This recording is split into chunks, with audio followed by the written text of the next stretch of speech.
Good morning. This is Erin with the Department of Medicaid. It's not quite 9:30 yet, and we're still clearing out the waiting room, so we'll give it just a few more minutes before we get started.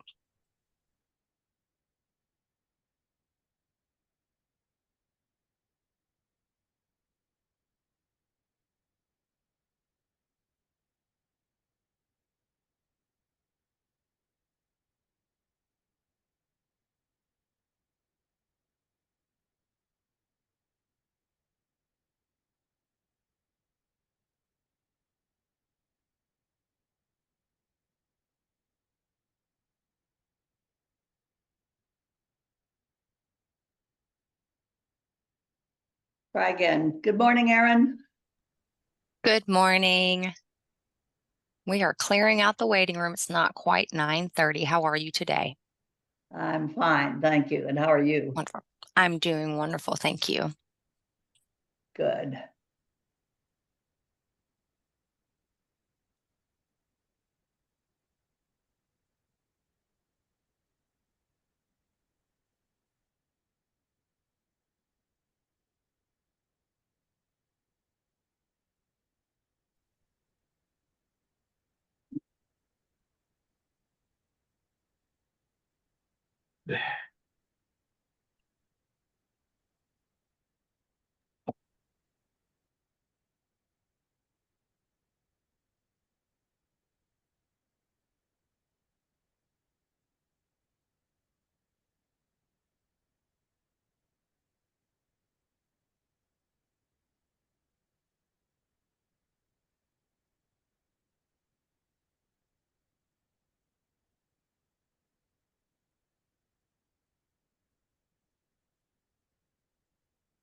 Is Mackenzie on, Erin?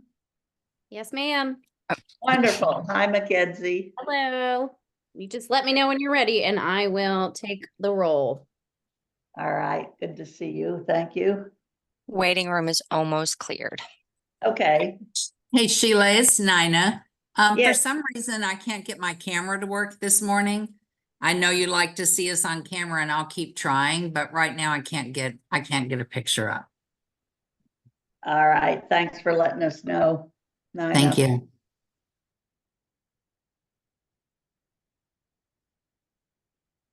You know, if computers and internet didn't act up, we wouldn't know what to do.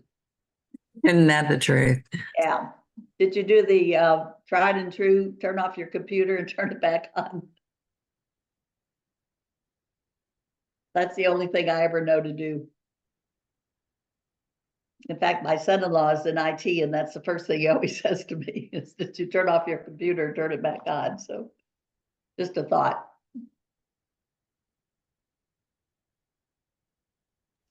Are we clear in the waiting room? Yes, ma'am, you beat me to it. I was unmuting to let you know.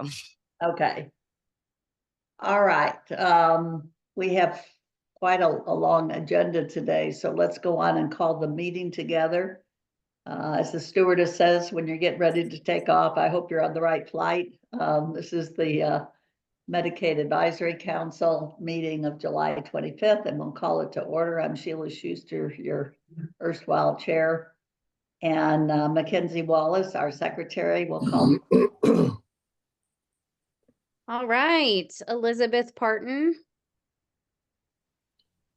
Nina, I know that you're here. Susan Stewart. She had told me she couldn't be here. Dr. Jerry Roberts. I'm here. Great. Heather Smith. Here. Good. Dr. Bobrowski. Here. Dr. Steve Compton. Here. Dr. John Mueller. Dr. Gupta. She's also she's traveling. John Dads.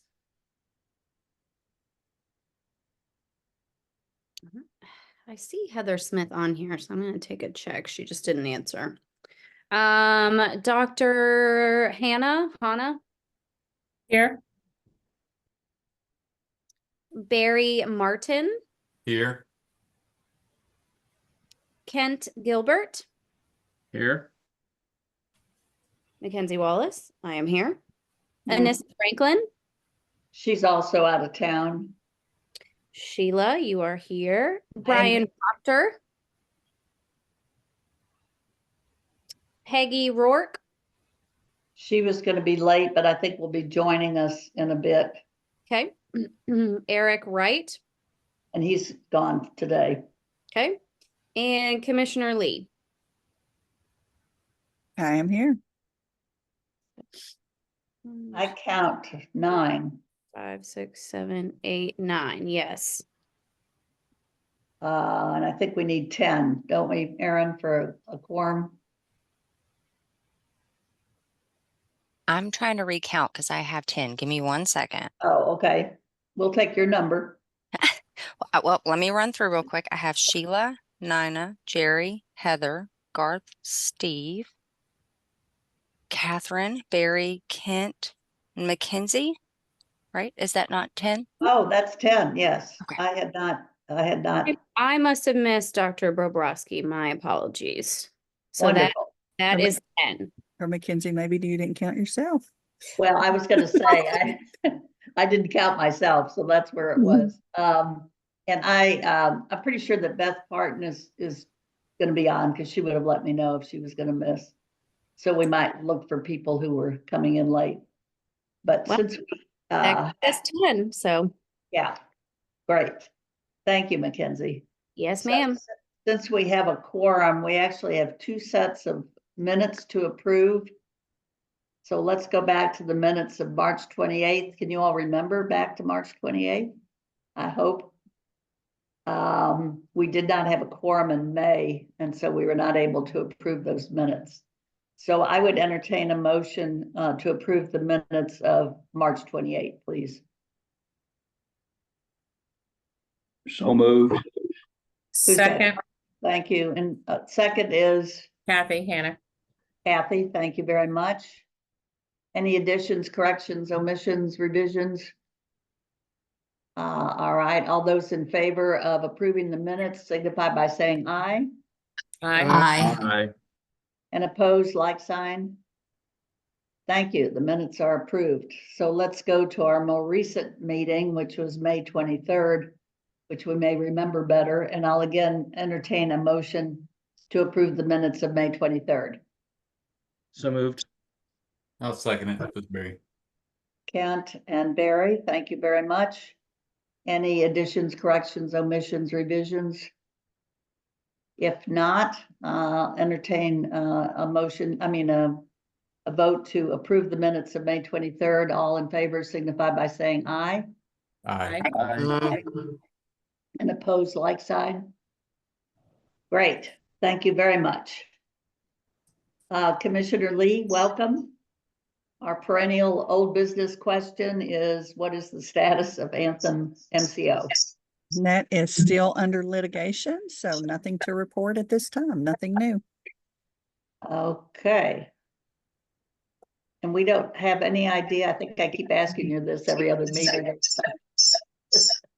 Yeah, I think the next potential date that we may hear something, I want to say is August 22nd, but don't hold me to that. Yeah, Okay. I've heard that was, yeah, that is correct, August 22nd. All right, so it may be that in September we would have an update from you. Thank you very much. The next item is something that we've talked about here at the MAC and is of great interest, of course, to the providers, and that is language access. And I'm sorry that Dr. Gupta had an already planned family vacation this week, but what do you have to report to us, Commissioner, on language access resources for providers? So we have been looking into this, and it's like anything else, the deeper you dig, the more you find. But I think that we are looking at, currently we have 6 MCOs with 6 different language access lines, and in addition, fee-for-service has one. So we're looking at having one telephone number that providers can call when they need assistance with language access. And we think that that's going to work for the most part. We still have a little bit of conversations to have and planning to do, The one thing that we are thinking about too, and I don't know how this would work and maybe, need some input from our MAC is, having somebody come into your office for a sick visit is one thing, calling a language line and having that interpretation. But, what happens when an individual is actually having, let's say, physical therapy, for example, or speech therapy? How does that language access line, how would that work with actual interaction with that member? So that's one aspect that we really need to think about. But I think as far as just a member going into an office and the provider needing to call to get some assistance with language, I think that we'll be able to streamline that to one number, but need to kind of continually think about how we improve that service for individuals who are entering offices for, like I said, extended periods of time, maybe for additional services. Okay, and let me welcome, I think Beth has joined us, Mackenzie. She sent me a text, so welcome, Dr. Parton. So it sounds like your question is, if it's a patient who comes in for what would be a fairly short duration visit, Mm-hmm. you thinking about it in terms of the kind of time in the office question? Well, yeah, and not so much time in the office as it is what happens if they're, how does that work with, you have to have actual interaction with that member, providing instructions, and I'm not a clinician, so forgive me, but how interactions with that member, giving instructions on how to actually perform a task. I just don't understand. I don't know how that would work.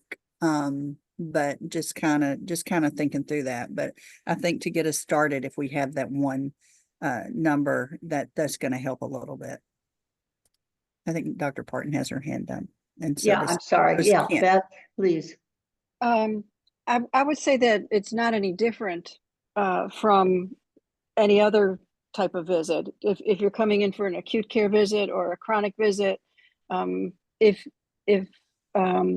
you need an interpreter, you're going to need an interpreter for instructions, regardless of what you're doing. You're going to need instructions, for instance, if it's an acute illness, telling the patient what you're doing while you're doing the exam, and then giving them what the diagnosis is, and then giving them instructions or education depending on what it is that they need. So I don't see that any different than any other visit, except that probably physical therapy or speech therapy would be a longer visit than an acute care or chronic 15 or 20-minute visit. But I don't see those any different. All right, thank you. Good to know that. I think Kent had his hand. Helpful. My comments were going to be substantially the same. My wife Okay. works with language at UK Hospital, and often there are lengthy therapy sessions that require long periods of silence on the part of the interpreter, and then instructions and questions, and then some silence while that activity takes place. But that's relatively de rigueur.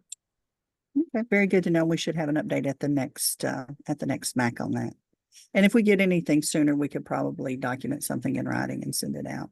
Yeah, that would be great. So it sounds like we're moving toward a single number as opposed to the provider having to kind of sort through and find the number for that particular MCO and so forth. So that sounds fabulous to me.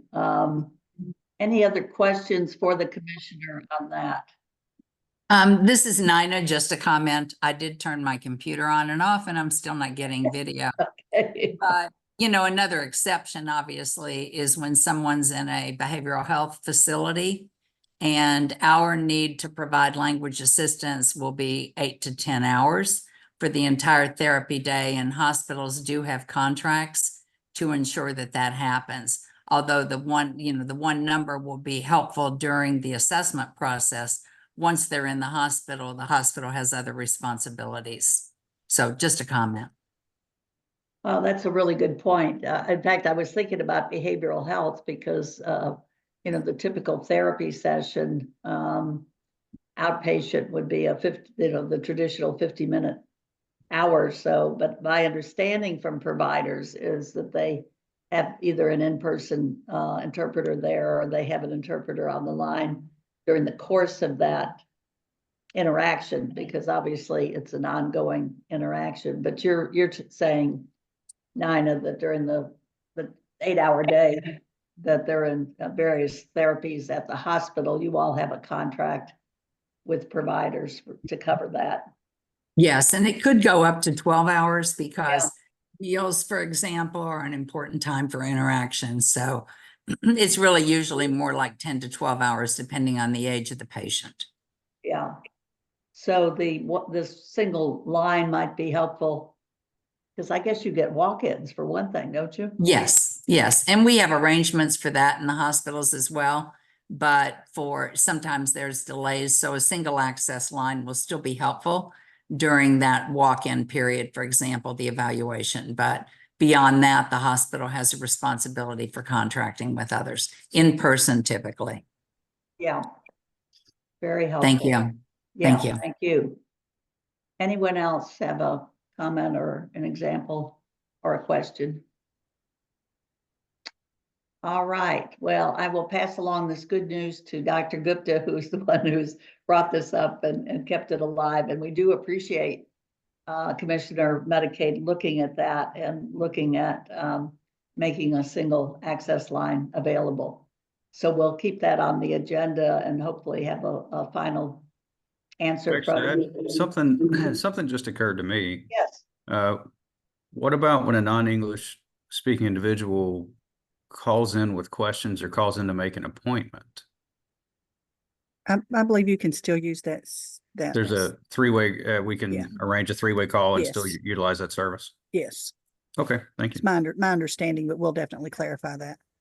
Yeah, great question, Jerry. Thank you. And Commissioner, if you have something to report to us or something gets settled before September, you'll let us know and we'll get the good word out. Absolutely. Yeah, thank you. The other old business item was back to the legally responsible individuals and Medicaid waivers. And Eric Wright wanted this to be on just as a kind of update. I don't know. He was going to send me if he had any specific questions, and he didn't do that. So I don't know if there's any update from our meeting 2 months ago. I don't have I don't have an update at this time, but we'll definitely can get, if we have a specific question, get something and respond in writing. Okay. And I'll get back with him. He typically is good about that. I think he just forgot to send me anything.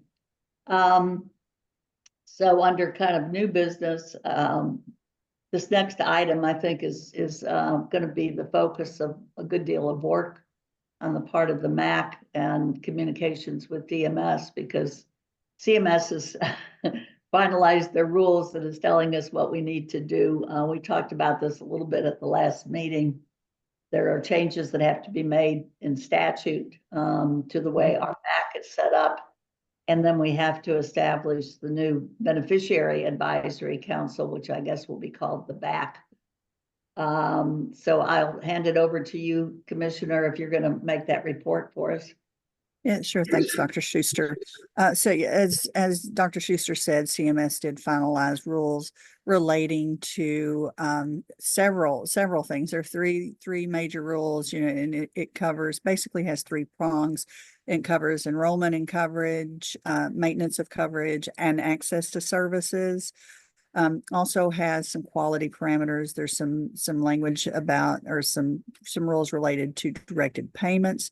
But as far as the Medical Care Advisory Committee is concerned, CMS proposed several changes to the Medical Care Advisory Committees, or MACs.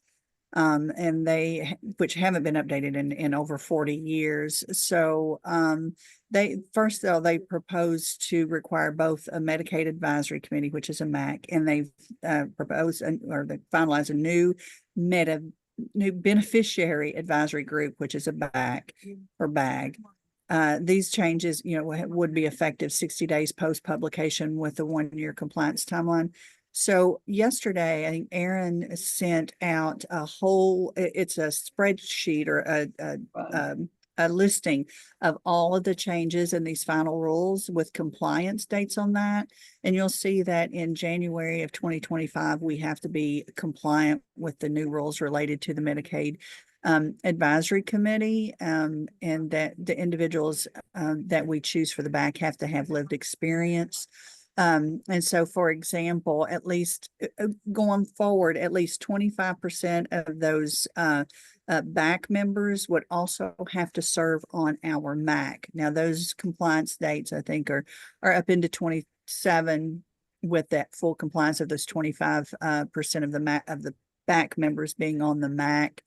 The MAC also has to include state or local advocacy groups, clinical providers, which, you know, we do have that right now, or administrators, managed care plans. That would be a new one. We would have to have someone from managed care plans or plan association on the MAC, and some other state agencies serving Medicaid beneficiaries as ex officio members. We are in the department, working on, and the other thing that it does require that those members be appointed by the Medicaid director rather than the governor. You know, we do have a statute right now that outlines how MAC members are appointed. And so we would definitely have to withdraw that or make amendments to that statute and create another one. So we are still in the development phase of that. And as you can see from the document, if you have received it yet, the document that was provided to the MACs and the TACs with all of the criteria, all of the policies that we have to be compliant with over the next several years. There's a lot going on. So we are going to be bringing, you know, someone on board to focus solely on our final rules and make sure that we're in compliance with implementing those. And that does include our new beneficiary advisory group or council and our new MAC format. So as soon as we get more information, again, we're developing some information right now, and as soon as we bring somebody on board and have more, we'll be able to provide information. So I'm thinking this will be an ongoing agenda on the MAC as we go forward. Yeah. Aaron, could you possibly share your screen and just show that document so people recognize it? Yes, ma'am. Give me just a moment. Thank you very much. And yeah, and I Aaron- think it's very important for the MACs and the TACs to kind of look at that. And this document was created by the National Association of Medicaid Directors to help all of the directors across the nation stay in compliance and make plan as they go forward. So I think it's really good for y'all to familiarize yourself with everything that's in that document to see how it may impact your particular area. For example, there's a lot of home and community based. You can see the HCB there, some of the things that we have to do. Medicaid Advisory Committee and Beneficiary Advisory Council is up at top. So you can see there, yeah, the dates that we have to be in compliance with everything. There's access to care and service payments rates. Some of our directed payments will be impacted. And it's just the way that we handle those payments. And there's access to care. You know, some of the stuff that we are already doing, but we will definitely have to make sure that that we stay in compliance with those state direct anything that's in this final rule. And this is just a real quick snapshot of what's in that rule and what we have to do. Of course, the final rule is over 1,000 pages long, has a lot more detail, but this will keep us online. And here again, some of the quality measures that you can see we'll have to be reporting on. And that's the other thing is the final rule requires a lot of reporting by the Medicaid agency. Some, for example, related to our fee schedules. We'll have to post and all of our fee schedules are already currently online. But we will have to have our fee schedule online, and we will also have to have a comparison of our fee schedule with what Medicare pays. We have to update that every 2 years. So those are just some of the things that we have to do, but the reporting, lots and lots of reporting that we have to do. And of course, it's all in the spirit of transparency. So I would definitely encourage the MAC members and the TAC members to familiarize yourself with some of those provisions in the final rule. And if there's anything that we need to talk about in depth as we go forward, I'm sure that, as we move forward on the updates, a lot of this will be particularly, especially when we get someone on board to help us make sure that we're in compliance and have a project work plan. We'll be definitely reporting out the progress on implementing all of these new rules. Yeah, and I think, Aaron, that you sent that out just a couple of days ago. I think may have been yesterday even. So I know Yesterday y'all or the haven't day had time to before. look at it. Yeah, But just want y'all to know that it's out there and something that, definitely familiarize yourself with. yeah. Commissioner Lee, this is Kent Gilbert. When we create the beneficiary, the BAC, will that be members in addition to the current MAC, or will there need to be a reshuffling of membership at that time? Well, we're not real sure, but we do think that there'll need to be a shuffling of membership, Yeah. and there will be term limits as outlined in the new rule. But we definitely are going to be focusing a lot on our beneficiary advisory group, because we do have to have individuals with lived experience or individuals who live with them and represent or take care of those individuals. So that's going to be one of our main focus on how we get that and how to best tap into some of those individuals who have that lived experience and are very critical Right. into making policies as we go forward.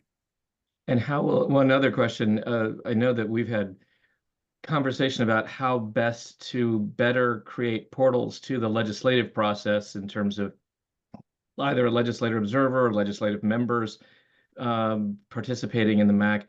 Do you have a sense of how this might affect either positively or negatively that process? I do not at this point. I don't think that the legislation calls for legislators to be on the Medicaid Advisory Committee, but definitely something they may be interested in as we move forward. So I think that there's an opportunity rule, there. Yeah. Yeah, the final rule does not require legislators to sit on the MAC. I'd have to double check, but I don't think that. I don't think it does. Okay. No, I know that, and I'm not sure that that was the substance of our conversations previously, but we have had conversations about how to get better lived experience into the realm of the legislative decision-making process, which we think has become somewhat divorced from that. And I think this may present, if there's some way that we can get a conduit at least established as we reshuffle, I think that's an opportunity might benefit us all. Yeah, I think that's why we had talked about it originally. Garth, you had a question? Thank you, Yeah. Ken. Commissioner Lee, good morning. I know typically Medicare has never really paid for dental. Of course, you've got these Medicare Advantage plans, but all that stuff is set up by insurance companies.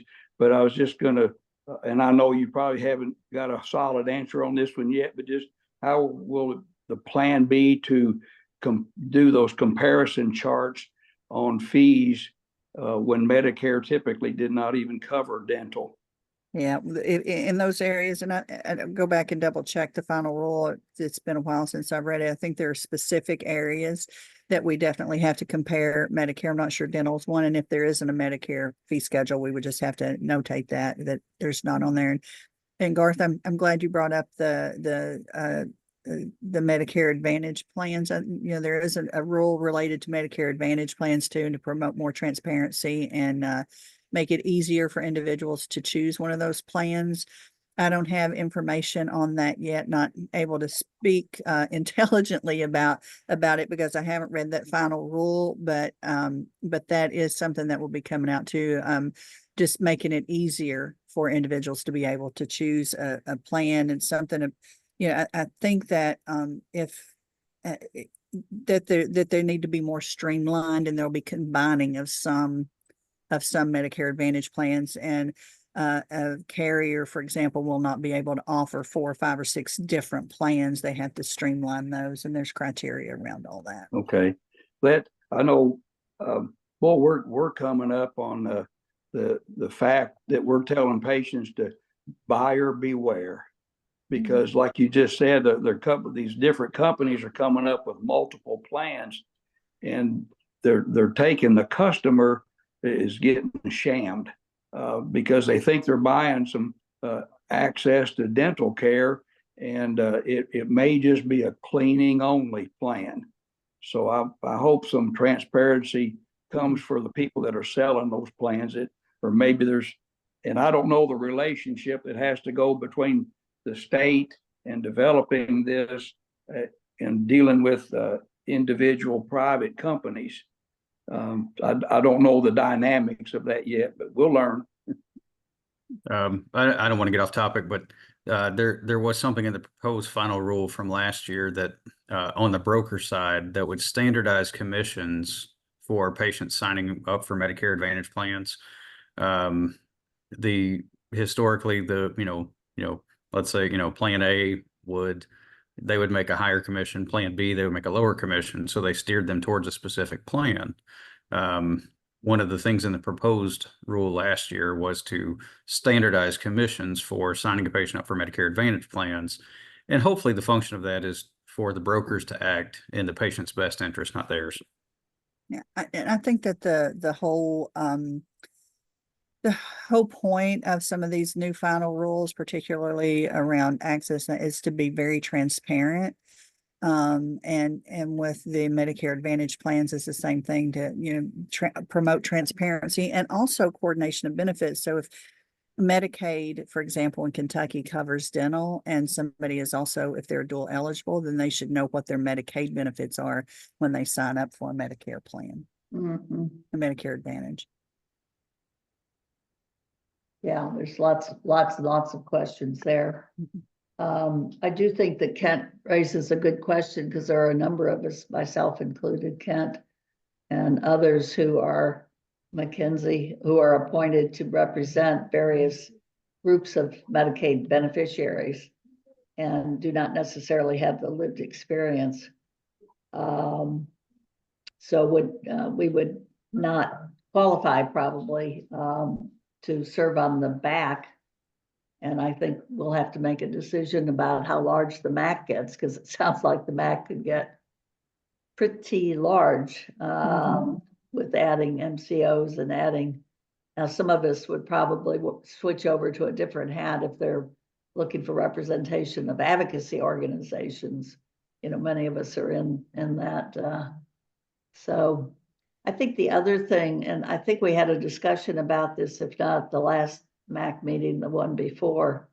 And I think, Aaron, you did a little bit of work. We kind of compiled, there are some of the TACs that have required membership of people with lived experience. The BH TAC is one, obviously the consumer TAC is another one. I think the IDD TAC is another one. It would be helpful, I think, as we look at developing that back, Commissioner, to really look at what some of the barriers are to getting people involved. It's a big leap for a lot of people to from lived experience to serving on a purely pretty bureaucratic large with a lot of focus on it. And everything from transportation to assistive technology for people that might need that, to really preparing people to serve on those councils or committees, I think is really going to be something we need to look at. You mentioned a January 1st, I'm assuming that we're not out of compliance if we're working on a piece of legislation in the upcoming session, right? That is correct. We do have, you know, I'm part of the executive team at the National Association of Medicaid Directors, and we do have routine calls at least monthly, sometimes twice monthly, with leadership at CMS, including Dan Sy. And we talk through some of those, you know, every state is different. For example, I brought up Medicaid has a statute that covers our Medicaid Advisory Council. Our legislators don't meet until January, so we will have to have time to come into compliance. And they fully understand every state is a little bit different, and that you know, as long as we have that plan and we're showing we're working towards it, that they will be we will remain in compliance with their guidelines. Yeah. And do you remember what does the back need to be up and running? I think we January just 1st, or no, I don't think 1st, I think. no, it doesn't have to be up and running by January 1st. We have to have a plan in place by January 1st. Okay. Because I think the recruitment for membership is going to be really critical. Yeah, we have discussed that with CMS too, not only recruitment, but, you know, maintaining, how do we maintain them? What services do we need to provide in order to ensure participation? And the final rule does have a lot of that stuff in there. They have, you know, a lot of criteria, for example. All of the meetings we have to post all of the meetings online. We have to have notes from the meetings. And at the end of the year, we have to have a report to CMS at the end of, I think it's at the end of 2025, or each year, regarding all of the meetings, everything that was said, recommendations that were made, actions that were taken. But we will have to have an annual report to CMS regarding the activities of the MAC and BAC. Which, Ooh. you know, that's not a bad thing, but again, No, it's not a bad thing, but lots all of of the reporting, all of the, and that's, you know, in addition to the other reporting we have to do with the HCBS programs, for example, and the fee schedules. Yeah. Any other questions from any of the MAC members about the final rule? The new MAC, the new improved, expanded, whatever MAC, and then the new BAC. Mac Plus. We're very excited about it. I mean, you Yeah. know, very excited. You definitely need to have our members have a platform to tell us exactly what their experience is and what would make accessing services and receiving their health care better as it relates to policies. So. I think it should be called the Big Mac. Let's do that. Let's do that. We'll name it the Big Mac. The Big That's Mac. good. Yeah, I like that. All right. Well, thank you very much, Commissioner. And as I indicated to you earlier, we certainly are interested here at the MAC of being of help to you in any way, and certainly of whatever help we can be in discussing some of this with legislators and you know, having it make sense. This is a short session, so you know, it's got to move quickly in a 30-day session. So thank you for that. An issue that we've been talking about here at the MAC, and a number of the TACs have also been talking about it, is improving communications with potential beneficiaries and possible waiver recipients. And I think, Commissioner, there's a DMS work group on this. I think what I'm going to do, Dr. Schuster, I know we have been doing some strategic planning specifically around communications, and I have Senior Deputy Commissioner Veronica Judy Cecil is going to talk about our strategic planning, and I think David Berry is also on the line, and he's going to talk a little bit about some of the work that the connectors have been doing. So I'll turn it over to Veronica and David at this time. Veronica.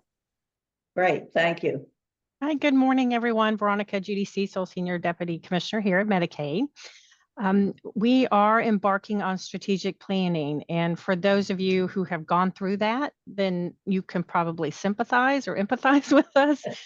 Those who have not, what that means is we are really looking both internally and externally and trying to develop a plan, sort of our roadmap on, you know, what we want to focus on and what are our goals and how do we reach those goals? What are the strategies, or, you know, different ways that we're going to try to reach those goals?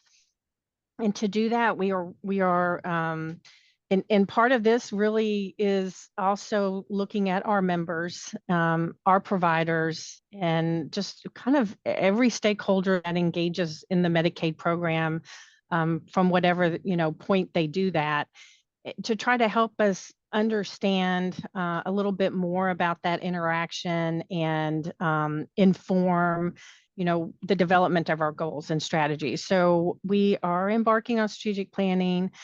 Emily Moses is our staffer that is heading this up. Emily definitely has her, you know, really has a lot to do here.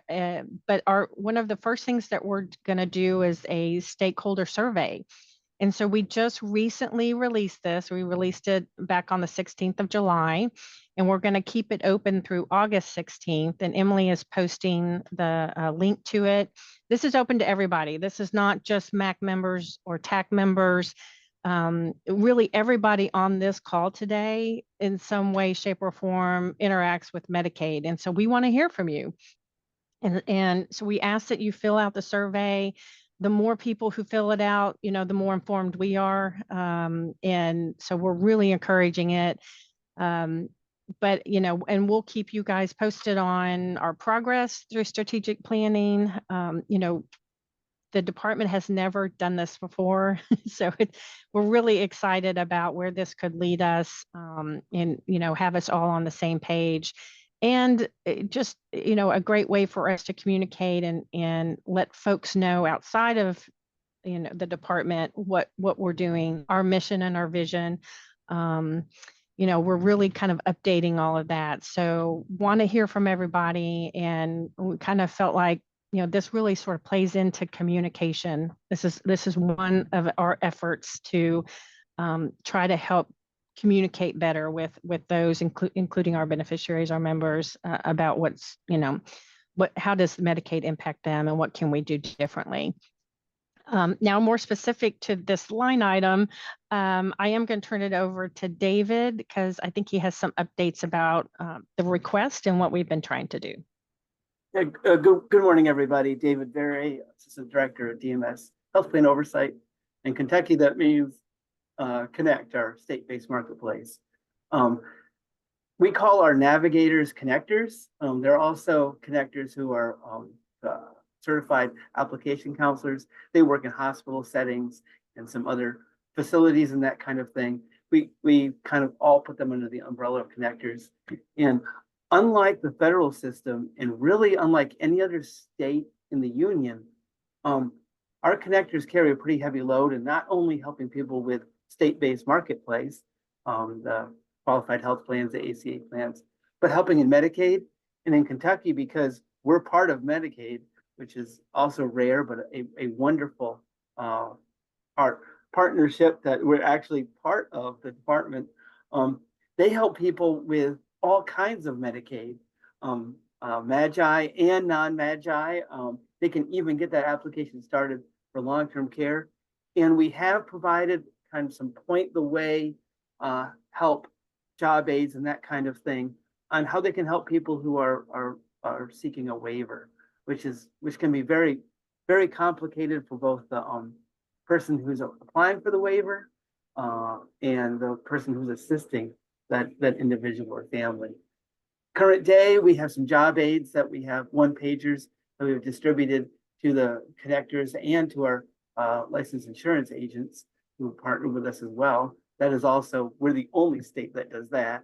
And there's just these one-pagers, that the same one-pagers that you would see on the DCBS sites, just a different way to get to them.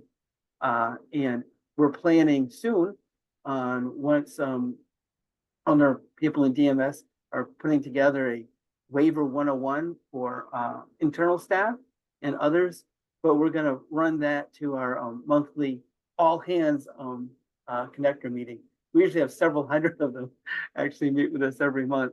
And sometimes we have a specialized presentation on something just like this. So that's what's kind of on the horizon. And as we go through our QHP open enrollment, we hold office hours. And that's always kind of like open as far as what the topics may be. And if everything else is running smoothly, which we're planning on, we might even be able to carve this education into part of one of those office hours or virtual webinars as well. You know, kind of said it all in one breath. Apologies. Does anyone have any questions or suggestions? Thank you, David. I was invited to talk to the disparity and equity TAC just last week. Okay. And the question came up because the topic was this improved communication. And someone there, may have been Leslie Hoffman, was on and said, you know, there are some questions on the overall Medicaid application that would lead one possibly to indicate that there might be eligibility or a need for waiver services. Yeah, absolutely. I'm sorry. Yeah, absolutely. That's how it works, especially on the electronic application, but also on the paper.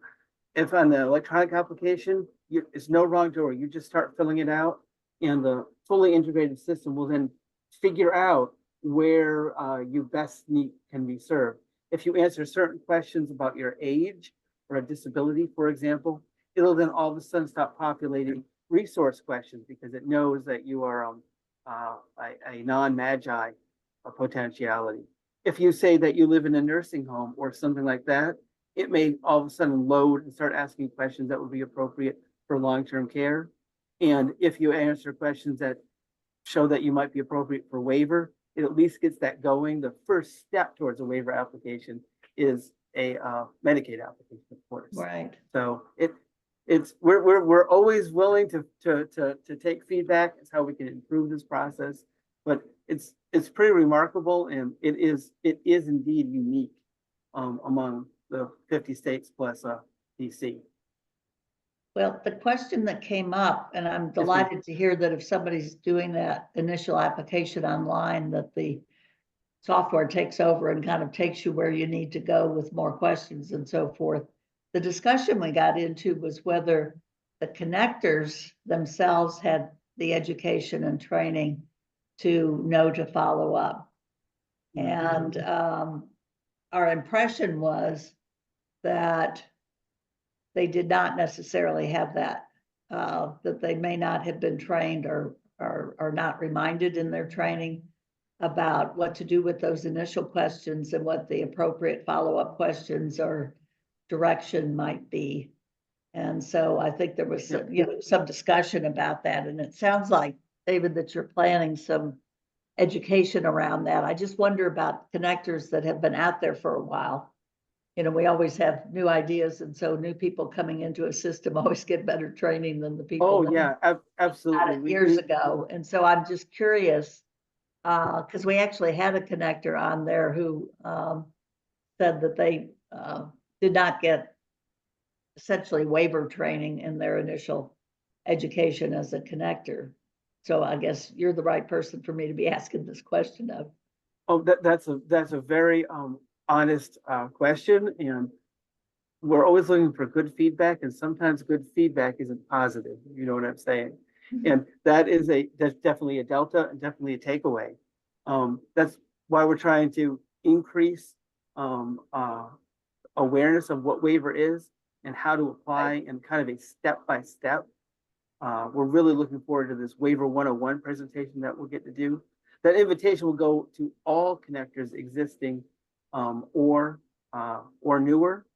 And every Friday at 1:30 sharp, every single connector gets a Friday Facts, one pager from us, from my team and I. And we have sent out, this is what a waiver is and the fact sheets, and you have any questions to elicit feedback. And we look forward to more formalized settings as well to make sure everyone gets on board. Sometimes when you talk to one connector, you've talked to one connector. However, if this one connector says, I don't know anything about waiver, you know whose fault that is? Mine. And we'll take that and we'll take that back and try to increase our campaign. These are some of our most vulnerable residents of the Commonwealth.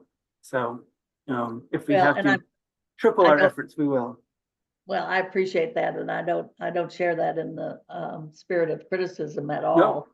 no, But it's, because thank this you. whole communication issue has come up with people not understanding how to get into Medicaid and then not understanding what the waivers are there for, Yep. which is what Commissioner Lee and I found in talking to some families, particularly of children, and families that might not be eligible for Medicaid otherwise, so they're not thinking Medicaid necessarily. And then they have a child who's born with significant disabilities, and they're, suddenly in that space. But I like the idea of your being aware. And, hopefully the training also, David, would remind connectors that those questions on the application form may indicate that follow-up needs to be done, Oh, yeah, absolutely. Yeah, Especially the connectors who are not working in a hospital setting. Right. They become associated with that person and follow them through the course of whatever's going on with them. We've found that if you have a connector or a insurance agent, you're more likely to stay insured. And you are also more likely to actually go to your primary care physician and make other Right. kind of things. It would be wonderful. We're not there yet, but it would be wonderful if having a connector would make you more likely to follow through all those steps that you need to do for waiver or even long-term care. They can't make the final decision, of course, and there's a Right. lot in the application flow that they cannot do as well. But to be an advocate for that person and to help liaison with us and others so they're getting through that process. Yeah. Well, I think universally the connectors are seen in very positive ways. I think it's one of the unique things that Kentucky did early on, and it really, I'm proud of the fact that we have them and that we're one of the few states that was smart enough to create them early on. And I do hear from people that go back and check in with their connector when something comes up. I mean, they become that kind of go-to resource person, almost like our CHWs. Yep, very Are similar. in the behavioral health field, those peer support specialists. It's the person who's knowledgeable that's reached out and made a connection. And when you have a question or you're in crisis or whatever comes up, you tend to go back to those people. So the connectors are great. Since they're accessible, I just want to be sure that they've got that information about the waiver. So. Oh, absolutely. And I appreciate you bringing that to our attention. And if anyone else hears anything else that we can do to improve what their capabilities are, they're always looking to. Only state in the union that we have connectors taking SNAP and childcare applications right. as well Yeah. now. Yeah. It's getting ridiculous in a good way towards that no wrong door, where you can go to one place and at least get the process started. And so, yeah, thank you. I really Well, appreciate thank you for being on. and for the- inviting me to come here. And if you want to reach out to me, davidberry.ky.gov, with anything else to follow up, I'm always. Let me see if got my ears in. I've monopolized your time, so let me see if anybody else on the MAC has any questions for either Deputy Commissioner, Senior Deputy Commissioner Veronica Judy Cecil. That's a long title, Veronica, or to David Berry. Any other questions around the DMS strategic planning and connector education?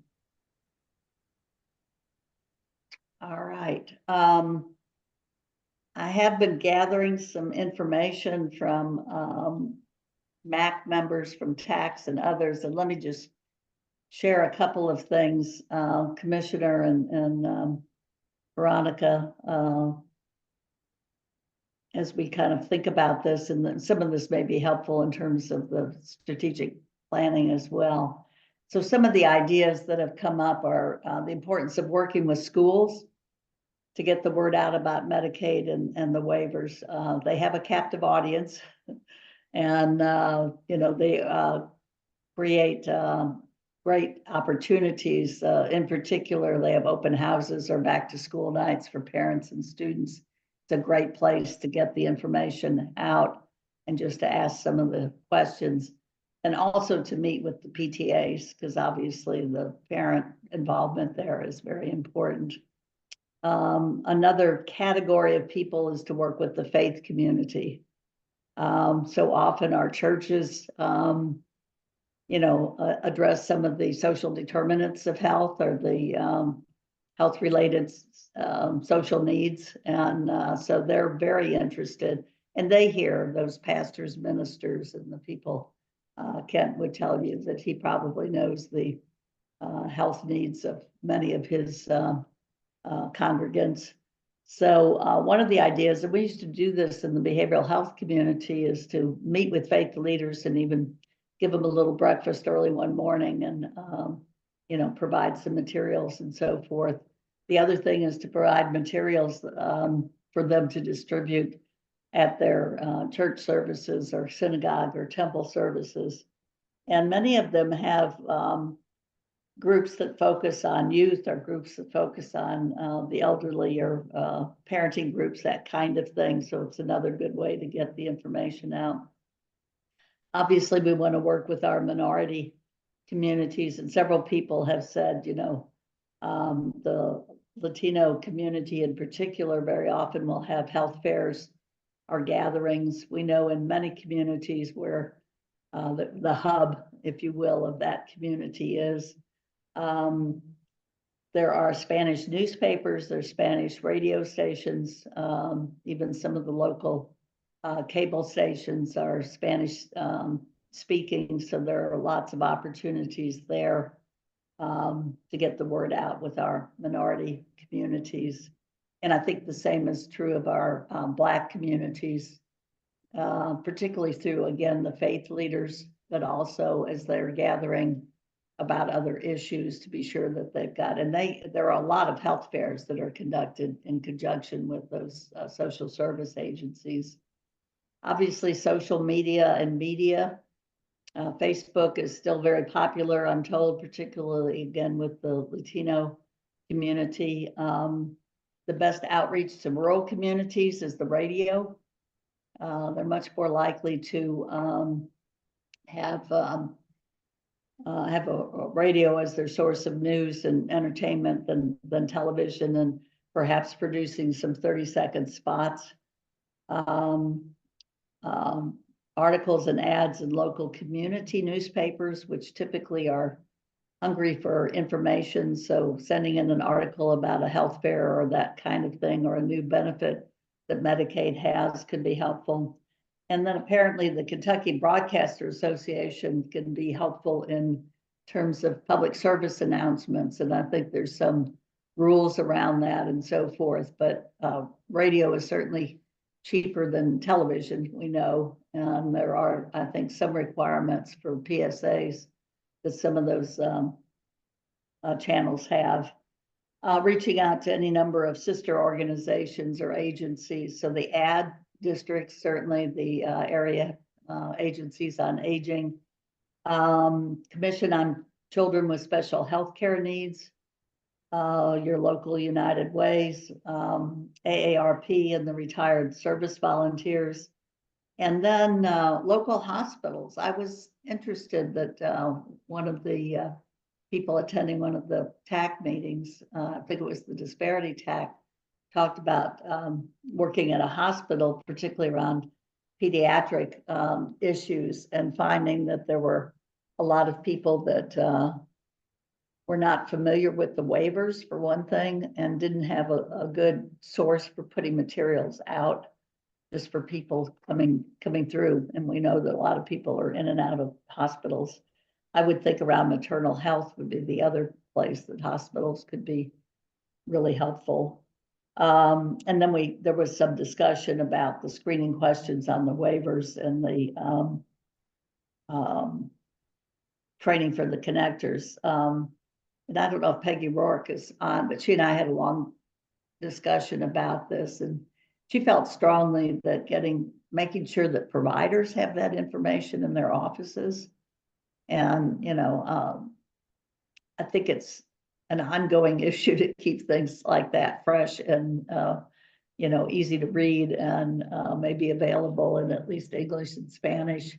But I do think people are there for a healthcare need or a health related or a dental need. And just having, a very simple but attractive one pager that gives a couple of phone numbers in particular. I think we have to be very cognizant that we don't have broadband everywhere in Kentucky, and that we have a lot of people that don't have internet access, because it's easier to do internet kinds of things and to send out, blast emails and so forth. So those were some of the ideas that we had, and I'll Commissioner Lee and Veronica, I'll send you that paper just so that you have those. That might be helpful to you. And I'll ask any of the MAC members. Kent, you had something in the chat. Just something I'll reach out to Mr. Very for, which is, I think there was one time, a lot of parishes and congregations of faith-based organizations had parish nurses. I'm Right. seeing a need for parish connectors. In other words, if we could develop some way in which parishes who wish to, congregations, faith communities, could have a trusted partner from within that would be trained and fully certified as a connector, I'm wondering if there wouldn't be, that'd be a great program for faith-based communities to engage in, so that they'd have a trusted person they could go to as a connector, and those local access would be increased. It wouldn't change. It would just be a question of how we would get those people trained. But I'm sure there's a process, and I'll reach out to Mr. Very about that and see if I can promote that. Yeah, there is a process, and the certified application counselors, they can be from hospitals, community health centers, those kind of things. But they can also be from 501c organizations. Okay. Typically, these are like food pantries or that kind of thing. Right. But that would be, brilliant.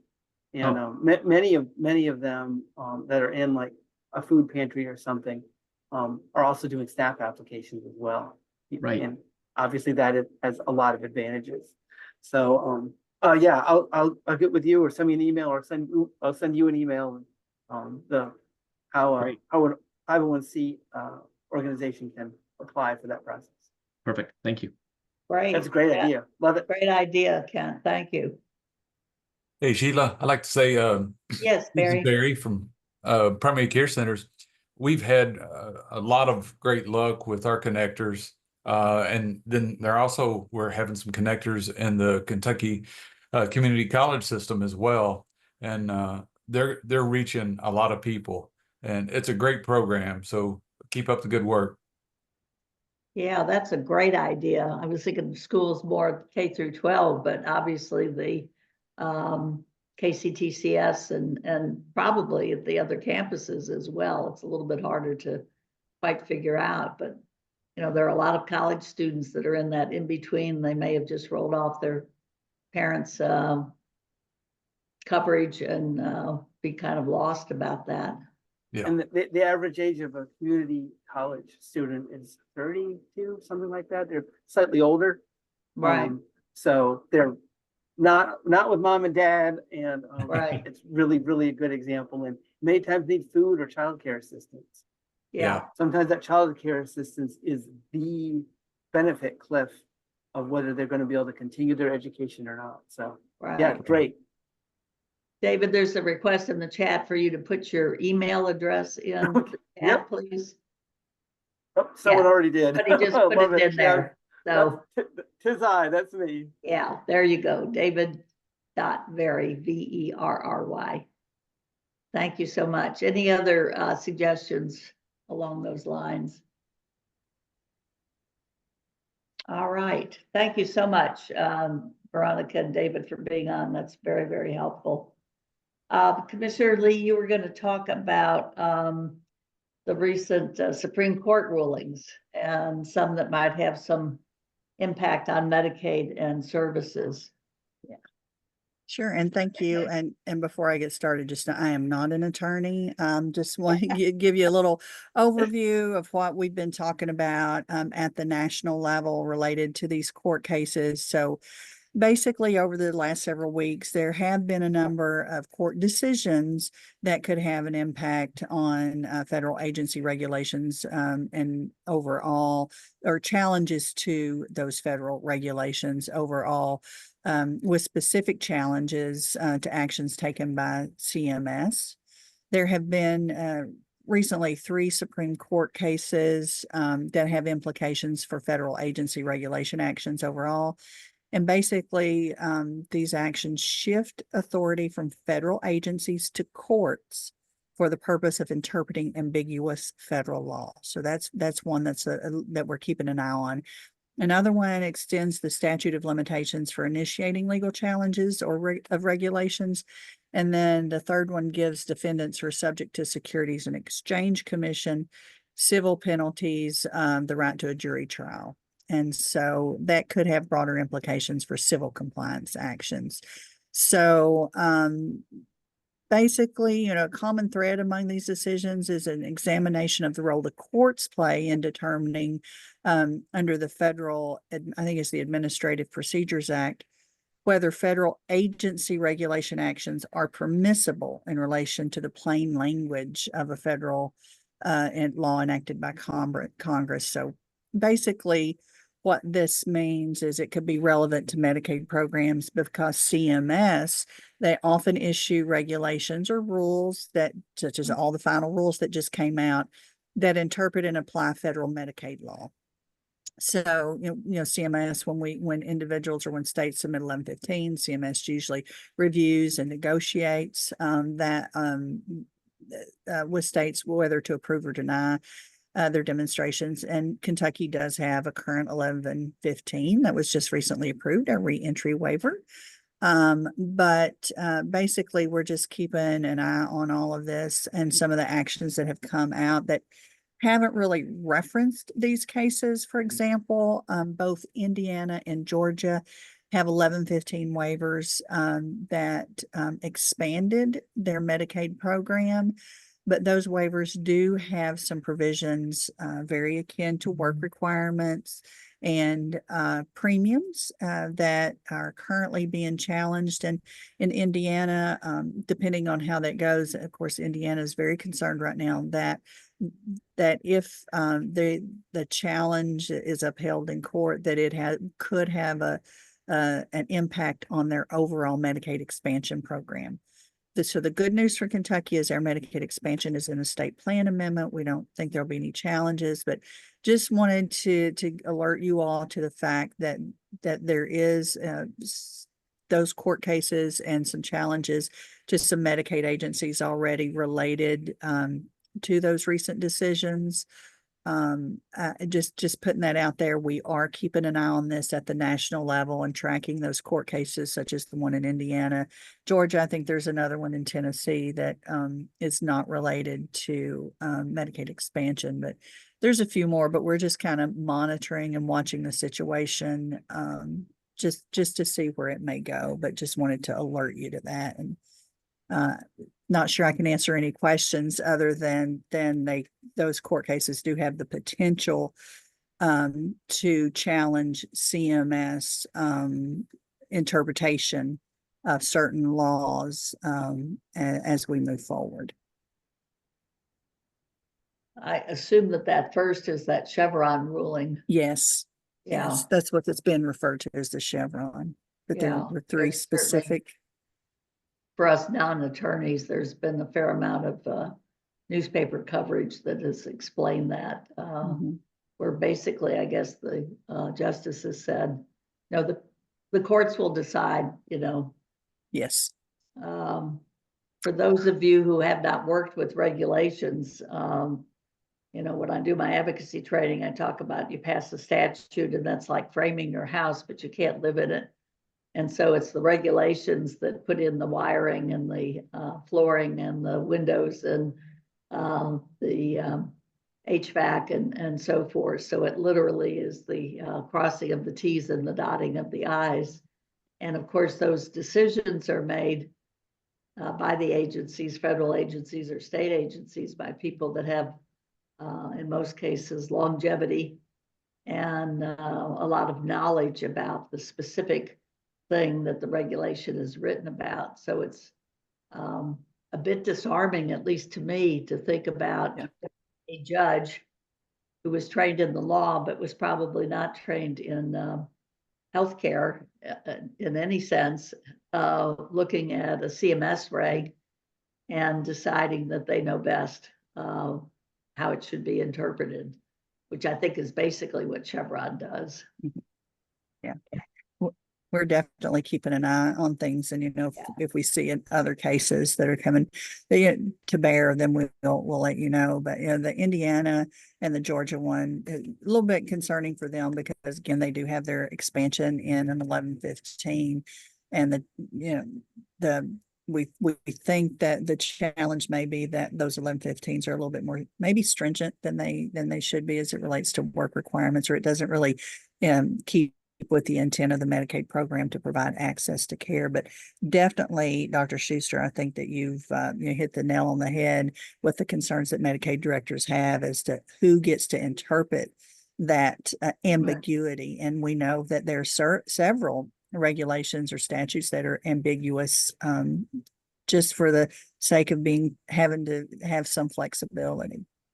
Yeah, that's an interesting point, because it really takes away your flexibility, or you're reluctant to put it in there if you think it's going to be interpreted by a single judge or a group of judges. So, well, thank you. I think it's helpful for us to have that perspective from Washington, and you certainly are in a great position as chair of that national group of Medicaid directors to, kind of get this firsthand. So keep us posted. Let us know how worried we should be as we go along.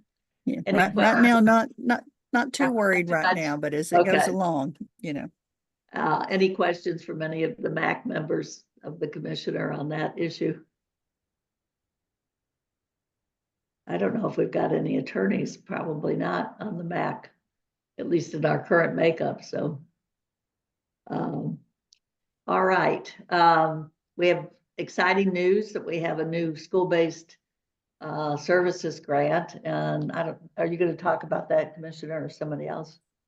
Well, I think we have Erica Jones here, who has been leading up this initiative and has been working really hard. And I think I'm going to let Erica, she's on right. Yeah, there she is. I see her. I'm going to let Erica give you all an update, because she definitely has more knowledge about this project than I do. Erica. Well, and she was kind enough to come and report to our BH TAC at our last meeting, which we appreciate. So we're looking at having ongoing reports from her as well. Welcome, Erica. Thank you very much. Let's see. Are you able to see my screen? Yes, ma'am. Okay. So I'll go ahead and get started. I'll go through these. The overview of our project, Shine Kentucky, that's an acronym for Strengthening Health Integration and Education for Kentucky Students. Go over a little bit about the school-based services history, and then our goals and strategies, our budget, and then that first year work plan. So in January of this year, CMS released a notice of funding opportunity for $2.5 million for a 3-year grant period. And there were several options. It was for implementation, expansion, or enhancement of school-based services. The implementation are for states that haven't implemented the expanded access or school-based services. And then the expansion is for the ones that haven't done beyond students that have an IEP. And then enhancement are for those states that have already expanded access, and it just allows them to further work on that space. So it again is a 3-month or a 3-year project duration and $2.5 million. And when we applied for this grant, it was with the assistance of the Lieutenant Governor's office, Department of Education, and also the Department for Behavioral Health, Developmental, and Intellectual Disabilities. And there were 18 states that were awarded grants. Kentucky is one of 3 to receive funding for enhancing school-based services, along with Massachusetts and Minnesota. And then a bit about the history. In 2014, CMS did the free care reversal, which allows states to implement school-based services for children that had Medicaid coverage, but did not have an IEP. And so that would allow school-based services to be offered to a lot more students, any student that had Medicaid. And if it was a Medicaid covered service in the school setting, it could be covered. Erica, would you just define an IEP? There may be some people on the MAC that are not familiar with that term. Certainly. IEP is an individualized education plan. And oftentimes there's a committee in each school, an ARC committee with parents, therapists, school administration, and it lays out what the services that are needed for a child. So it could be that a child needs speech therapy so many days a week, occupational therapy, that sort of thing. And so in 2014, again, that free care reversal meant any child that had Medicaid, states could allow for reimbursement for any of the services in that school setting. Kentucky applied for or submitted our state plan amendment in 2019 to expand the services to include those students that, regardless of having an IEP. In 2020, that was implemented, but of course, COVID hit, and so it wasn't as robust an implementation as we had hoped for. And so with this grant, we'll be able to build upon the foundation that we have already for enhancing our school-based health services. And these are the goals that we have laid out. The first one is to increase provider capacity by 40% within 3 years. We know that there are issues with the capacity of providers as it is. And so we want school districts to be aware of all the different possibilities or modalities of providing services. And that could include contracting with CMHCs or BHSOs, FQHCs, and other private providers if necessary. We also want to make sure that we're reducing or eliminating any barriers to billing or administrating the program within the school districts. And then that second goal is to increase or to improve the infrastructure so that telehealth services can be provided in the school setting. We know because of that provider shortage that sometimes it would be more beneficial to have a provider in another area be able to perform those services via telehealth. The strategies that we have for completing those goals, the targeted clinical and administrative staff recruitment. So that includes, of course, the providers, but also we found from our survey that there's a lot of turnover in the administrative staff. And that's one of the issues that schools have had in implementing expanded access.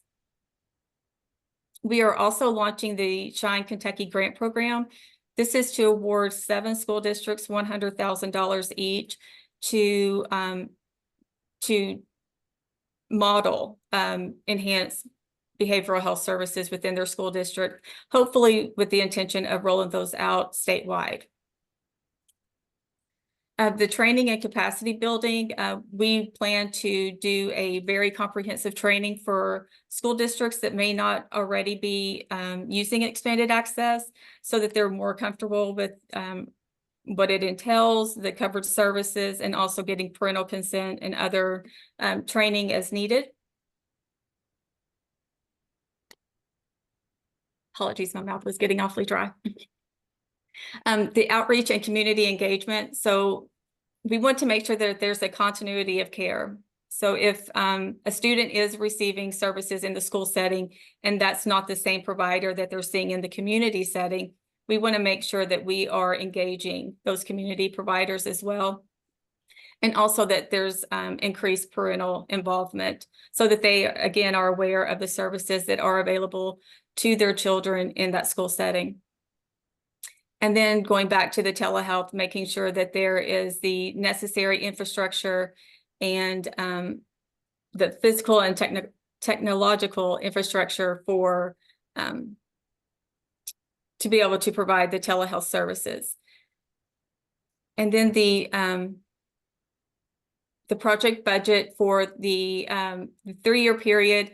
Of course, the majority of the money is going to be spent on the second year, and that's when we will be seeing that that more of a rollout of all of the different initiatives we plan to incorporate with the grant funding. And so this is just showing that the first year of what our plan is. The first thing, of course, is to figure out who we need to have on our core team. And then we're going to complete a final needs and infrastructure needs assessment. And this is the same information. It's just laid out by the months. Again, showing the first task that we have ahead of us. And that is to form that the core team and then that needs and infrastructure assessment.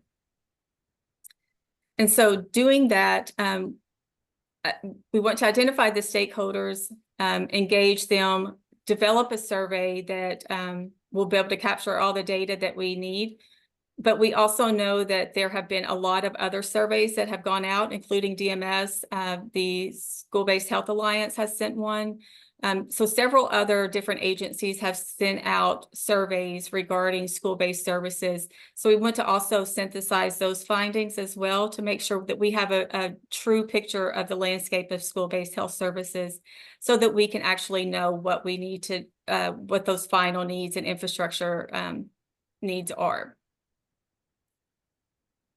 And there's my contact information. If there is anyone that wants more information about this grant or any of the school-based services that Medicaid covers. And I will open it up to questions. Thank you very much, Erica. Will you send your PowerPoint to Erin Vickers? Yes. So she can send it out. That would be very helpful. Thank you. I have a question, then we'll see if there are other questions. What's the time frame for grants to 7 school districts and what's that process? So the core team that will be working on that project, the first 6 to 9 months is that time frame of identifying those school districts. So that will be,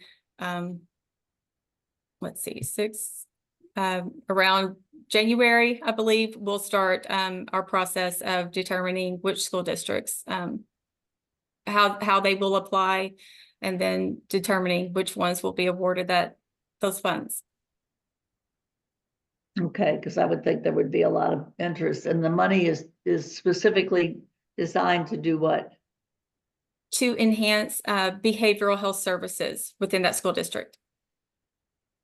So it's pretty broad.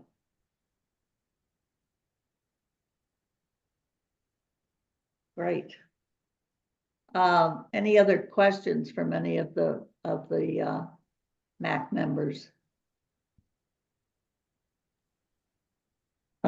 This is Garth. I may have I don't know if this is a question or just a comment, but I was looking in the University of Kentucky Humanities magazine a month or so ago, and they had a article in there, about a 1 or 2 pager on, working with schools on behavioral issues and bullying and how folks can get involved and help with that a little bit. But it wasn't an in-depth thing. But is Erica, is this something that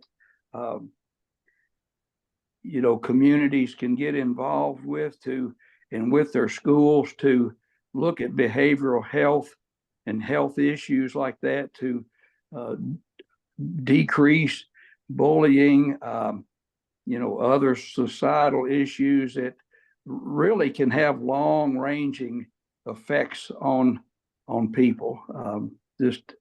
I just happened to see that article, and Kent, I thought, well, that might be something our church could even help get involved with. But it's just an awful thing. I was little in school and still a little person, but I guess I was mean enough that I just didn't let anybody pick on me too much. But I was just wondering about that. I remember reading that article from the Kentucky Humanities magazine. Certainly, we work a lot with the Kentucky Department of Education and on different initiatives for school-based services, including some of those like school trainings, the whole child, whole community aspect as well. So certainly that would be helpful. Okay. Thank you. Any other questions from any of the MAC members? I will say that Erica presented at the BH-TAC meeting a couple of weeks ago, and I think we were all, I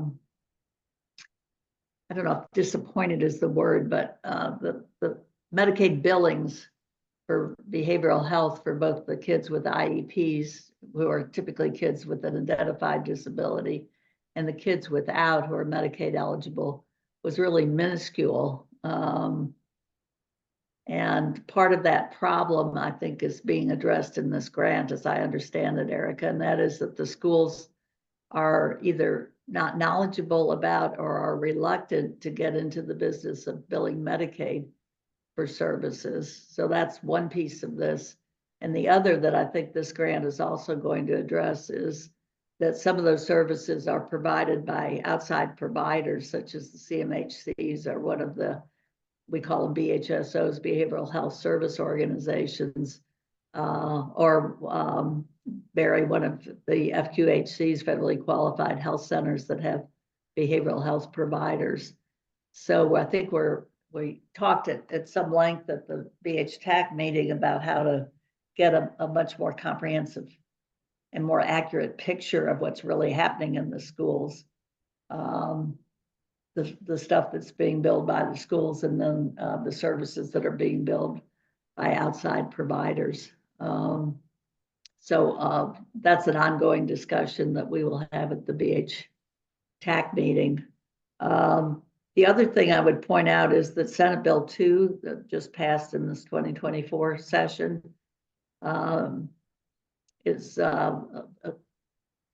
builds on the earlier Senate Bill 1 and Senate Bill 8 in 2019 and 2020 that are the School Safety and Resiliency Acts that were first started after the Marshall County high school shootings, where 2 students were killed in 2018. And it fine-tunes that and makes the Kentucky Department of Education responsible, among other things, for reporting annually what the Medicaid billings for behavioral health have been. So this close working relationship between KDE and our DMS certainly makes sense. The other thing that's in there is the goal of having school employees who are either school counselors, school social workers, or school psychologists in a ratio of 1 to 250 students. And when they started this back in 2019, it was, I think, 1 to 430 students. And we've gotten better. We're up to about, or down, I guess, to one to about 313 students. So that's an ongoing kind of push that I think, Erica, is also consistent with what you all are going to be doing in the grant, because you'll be working with those school employees as well, won't you? Yes, we will. Yeah, great. So very exciting that you're getting some money to do this work, and it's work that we need to be doing, but nice to have some funding and some direction. Any last questions, please? I have a question. Yeah, who's that? This is Beth Oh, Hartman. Beth, hi. I Um, don't have my. I for don't see the, on for, for the kids that are getting, school-based services, would there be a way for feedback to get back to the primary care providers on the services that the kids provide? Because, right now, at least I don't receive any feedback when the kids are seen. That's something we're wanting to work on for that continuity of care part. So now it may vary by the different providers, but that is a piece of what the grant will be working on. Okay, thank you. That's an excellent point, Beth. I attend a regular meeting of pediatricians and mental health people in Louisville that U of L sponsors, and there's that constant question from the medical providers. You know, kids get admitted to the hospital, to the psych hospital, and receive treatment, and the provider, you know, the PCP, the pediatrician, the family practitioner never gets notified. And I'm sure it's true at the level of the school services as well. So excellent point. Thank you for bringing that up.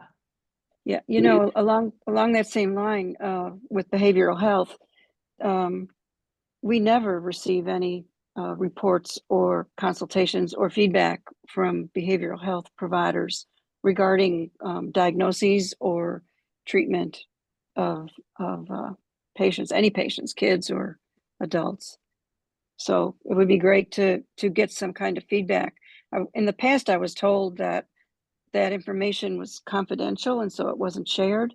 But I think it's important for primary care providers to know what the diagnosis is and what medications or treatment people are receiving in the behavioral health arena. Well, we're not going to have integrated care until that starts happening on a regular basis, right? Right. The whole idea of integrated care is that there's no wrong door for people, whether they have a behavioral health need or a physical health need, if you will, which is sometimes not a very clear dichotomy or difference, but I was just wondering if any of that information is available maybe in KHI, in the Kentucky Health Information Exchange, or in, you know, our KY Health Net. I mean, it would be, I guess, to go out and look it up, but I don't know if it's available there to our providers. I don't know.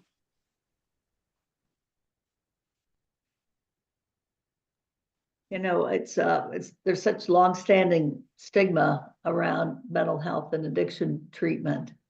And the addiction information is even more strongly protected federally in terms of release. Nina,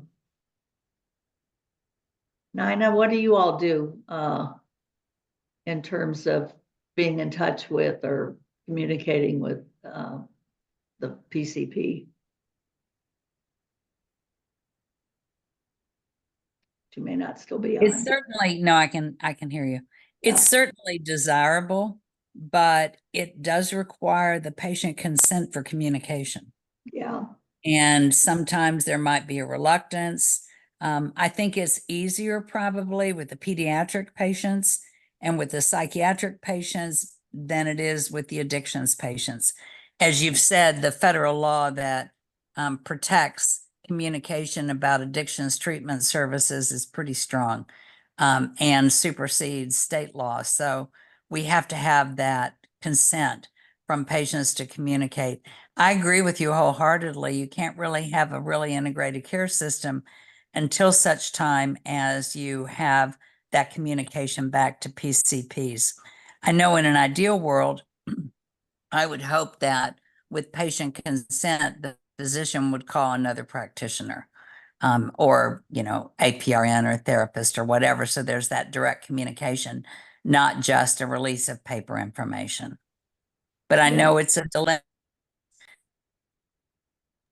Patients don't always want to give that consent. Well, I certainly agree with you. I wonder how much is just not thought about. you know, most of my practice when I was in practice was evaluations, and a lot of the referrals I got were from pediatricians or family care providers. And of course, I said to the parent, you know, I'm going to have you sign a release because I want to get the information back to Dr. So-and-so, Dr. Parton, you know, so-and-so. So there, on the evaluation side, it's a little bit more straightforward. I think it's tougher on the therapy side, to do it on a regular basis or to know, you know, what information needs to be.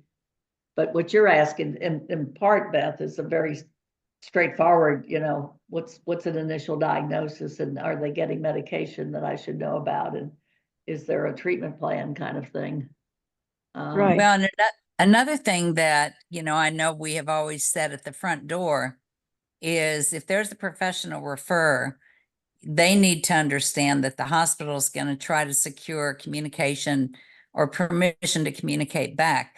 And a very simple message is if you don't hear from us, that indicates that there might be a problem.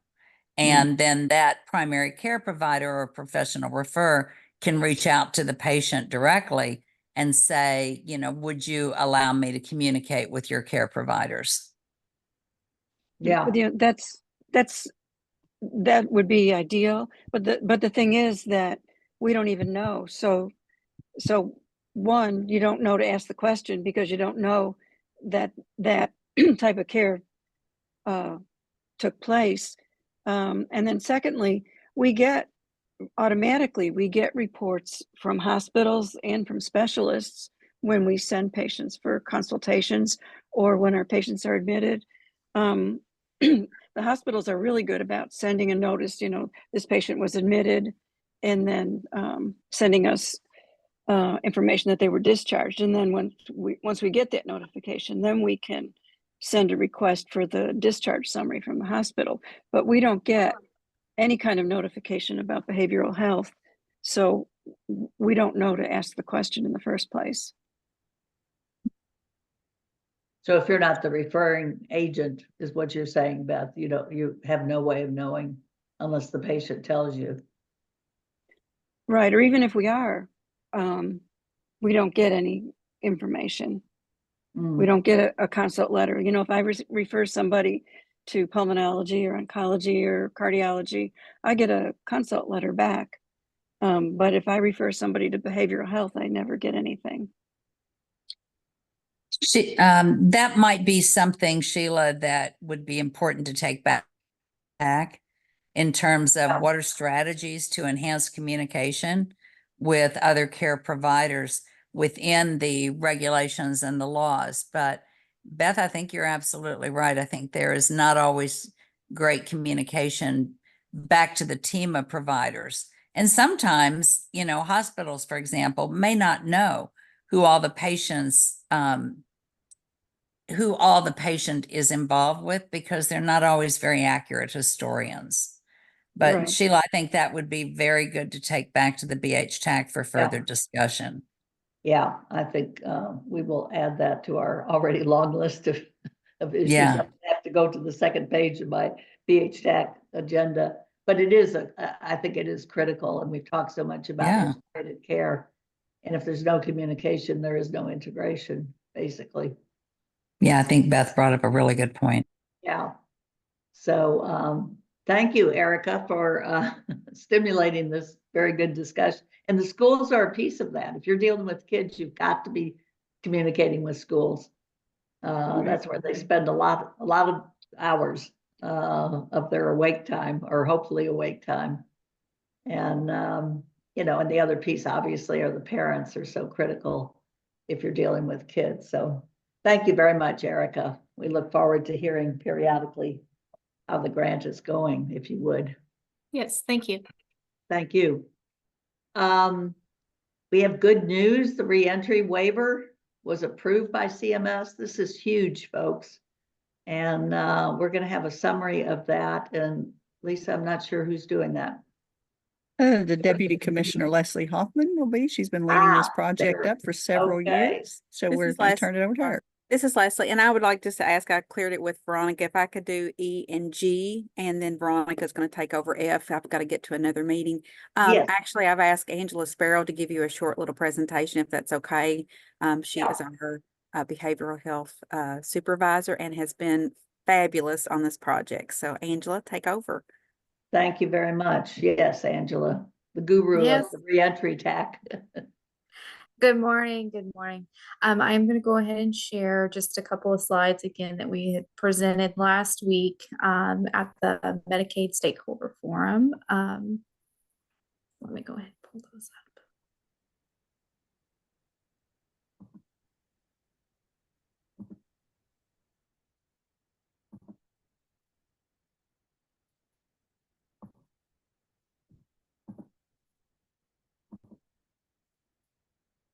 Okay.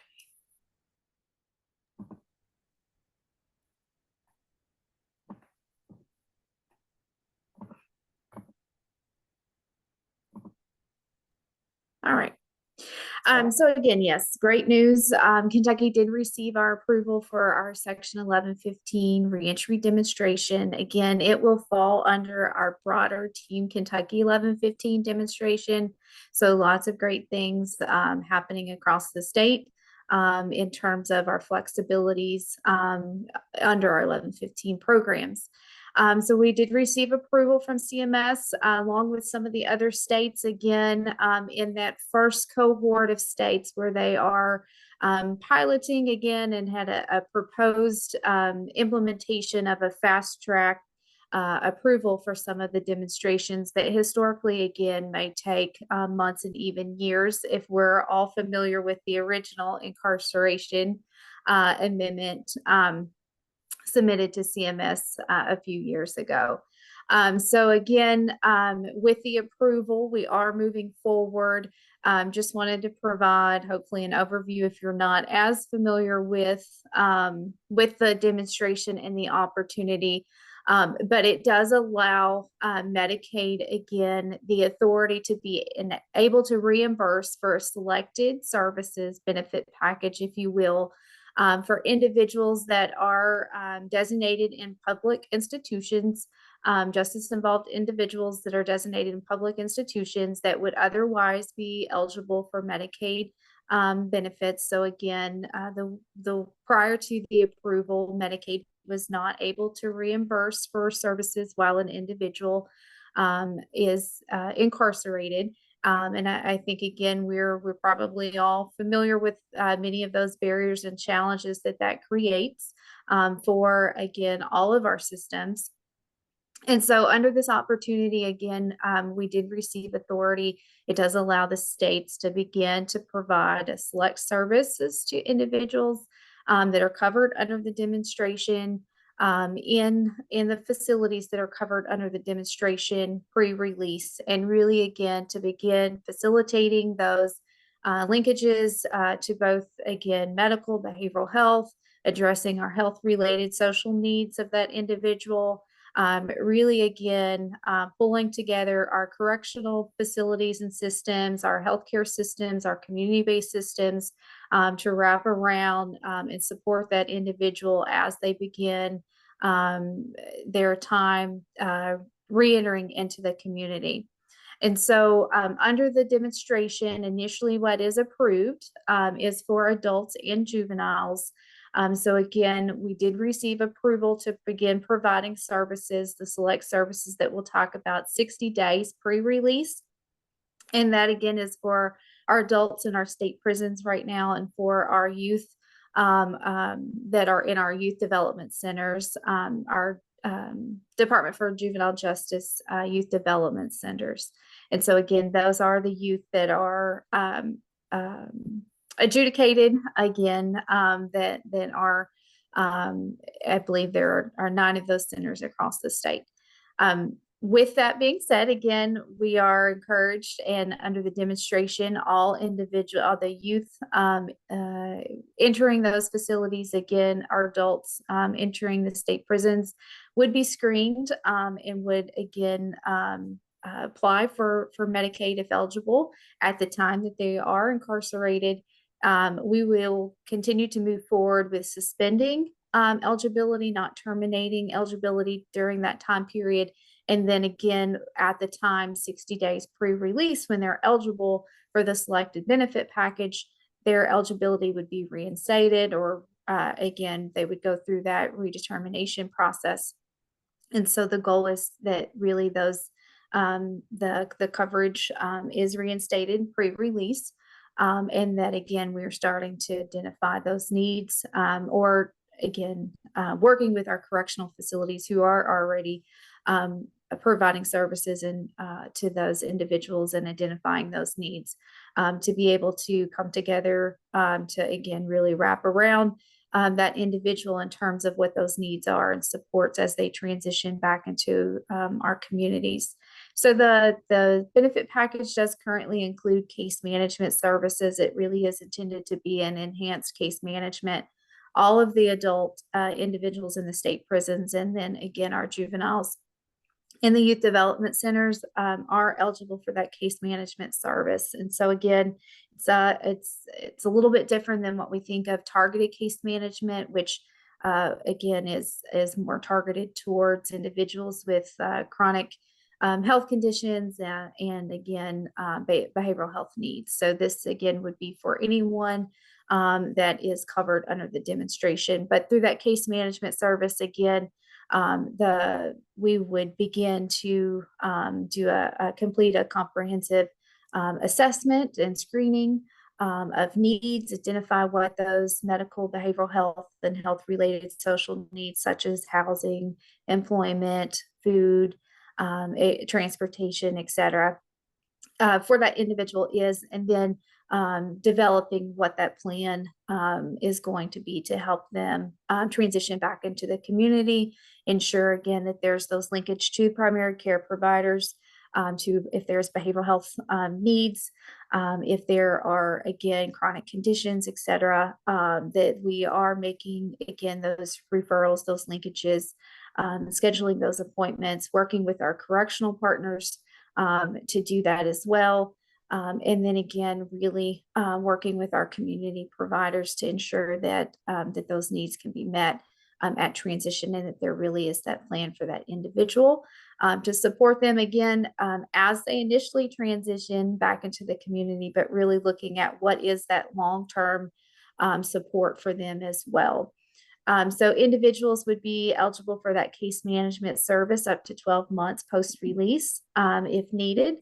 And then again, under the demonstration, medication-assisted treatment is defined as the medication plus the accompanying therapies.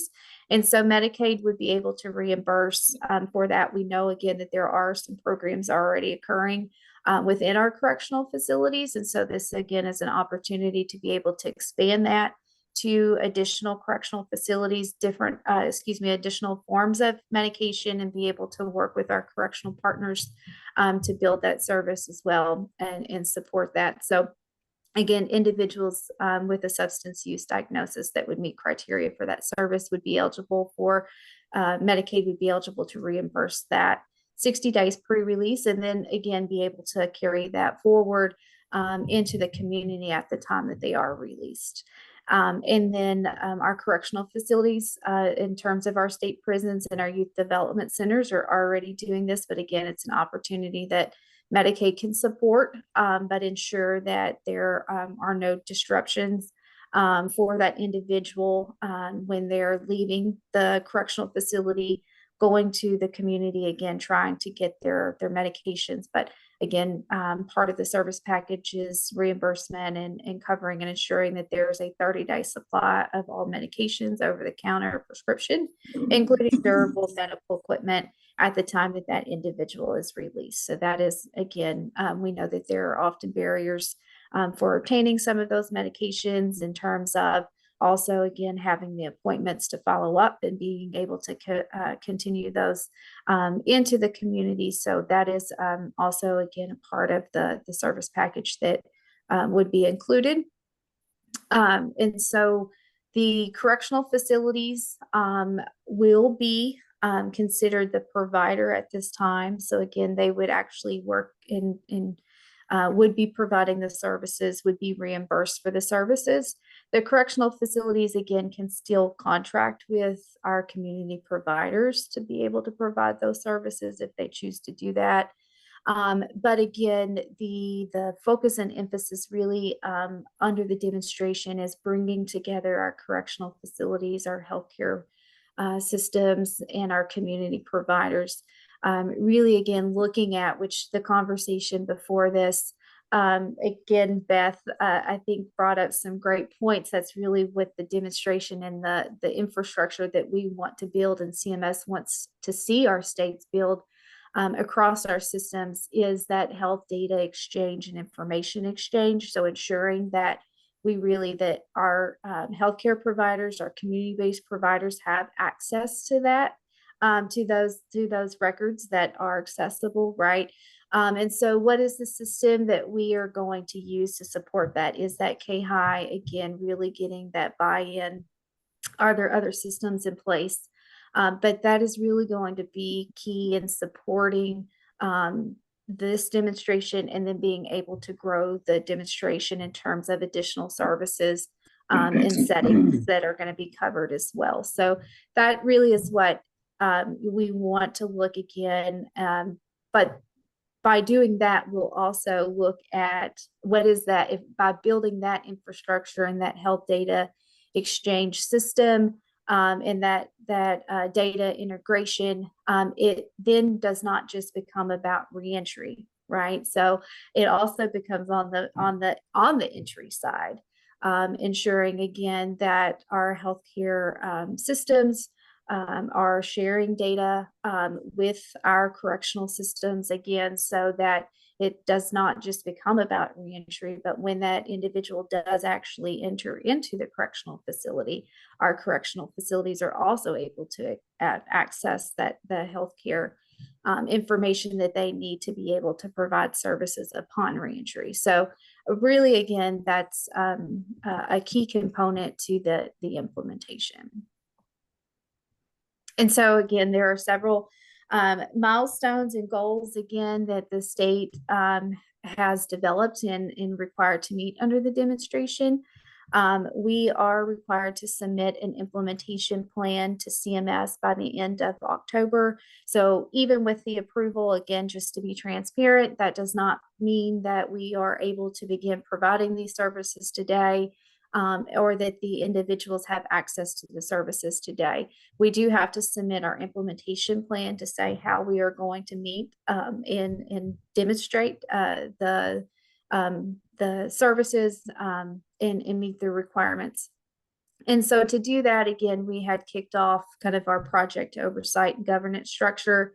There again is an advisory committee who will really see kind of that high level oversight and strategic direction of the project. And that again is made up of state partners, community partners, individuals with lived experience. We really do want a very broad array of folks to be a part of that committee. It did kick off a couple months ago, and again, we're looking to reschedule and get kind of a jumpstart, if you will, since again, with the fast-tracked approach and submission of CMS, we really had to meet those asks. And with that being said, our implementation timeline to submit our plan back to CMS was shortened just a bit. So we're looking at how we again are going to move forward. So we will be pulling that committee back together, but we also have a core project team made up of, again, our state partners and agencies. So they really will be kind of the boots on the ground, if you will, in that direct oversight of the work groups and work streams that will be completing some of the implementation details and planning. And so again, hopefully, I know many of you are involved in that. Hopefully you're aware of that, but really, again, how we will move forward in terms of implementation planning and then what that timeline looks for the actual implementation. So again, it is slated to be possibly summer of next year in terms of implementation approval, system changes, meeting all the requirements, readiness assessments, etc., before the go live. So do want to be transparent about that. Again, continue to say this really is the building block. We already are leveraging the work that's already being done across the state. It is not just Medicaid by any means. So again, it's a true partnership across our cabinets and our systems, and again, our communities as well, to be able to implement this. And if we will continue to build upon it, but really ensuring that we have that infrastructure to build and grow upon is going to be key. So again, we are working to get some FAQs and some information up to the website and get it updated post the approval.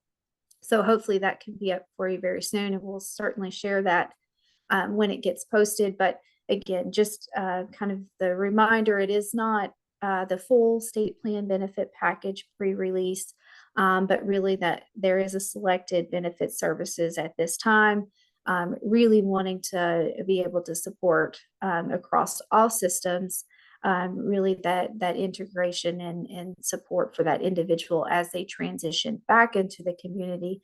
And then again, at that time, they would have access to their full Medicaid benefits that they're eligible for at that time. So I'll pause and see if there's any questions. I know that's a lot of information to throw at you, but it's great information.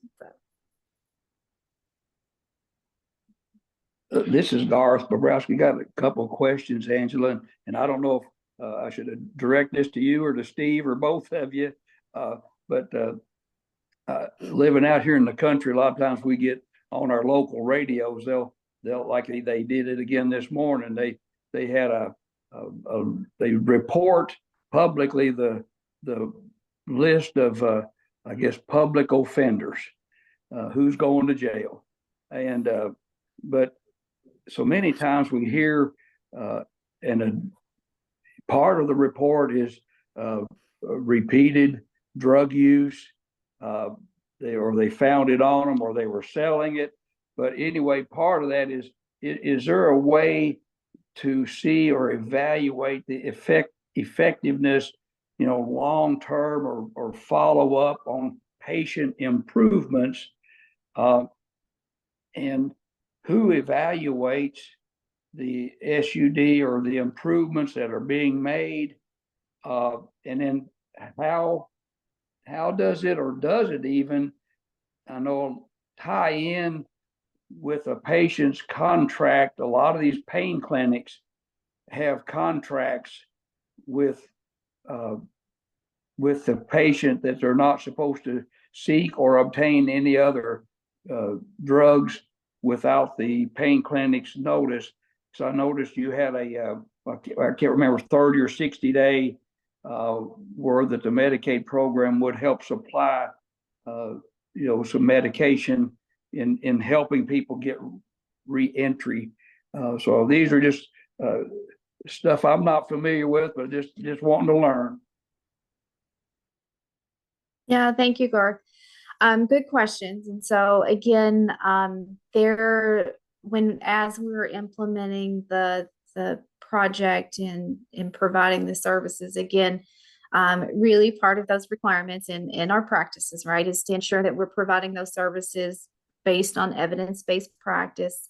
So we really want to ensure that we're also providing the services that are individualized to each member, really, again, identifying what that individual member's needs are, and ensuring that we have that individualized plan. And so we do want to ensure that we're not, again, providing services that are more of the scripted, if you will, certain amount of time and days. And but again, that's really where we want to work towards building that health data integration, right? So that we know if there's services that they were already receiving, that we're coordinating what those medications are, what was the services that they're getting already, and ensure that we're really coordinating that at the time that they're released, especially in, we know our local jails, that the time frame could be very short, that an individual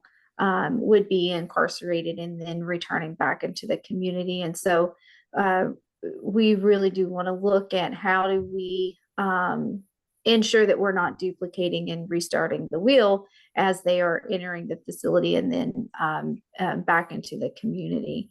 And so those, those things are all part of the implementation planning process. And in terms of the medication assisted treatment, yes, when the correctional facilities, and again, they have programs, many of them already have programs in place, which again, I think Kentucky is ahead of.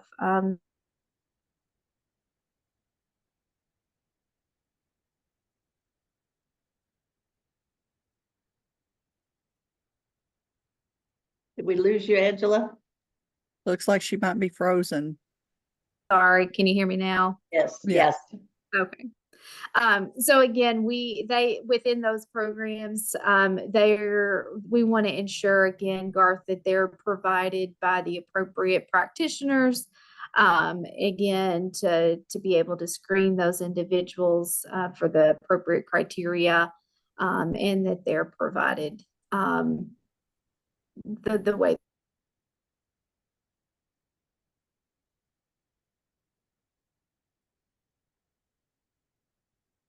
We've lost her again. I don't know, maybe we can.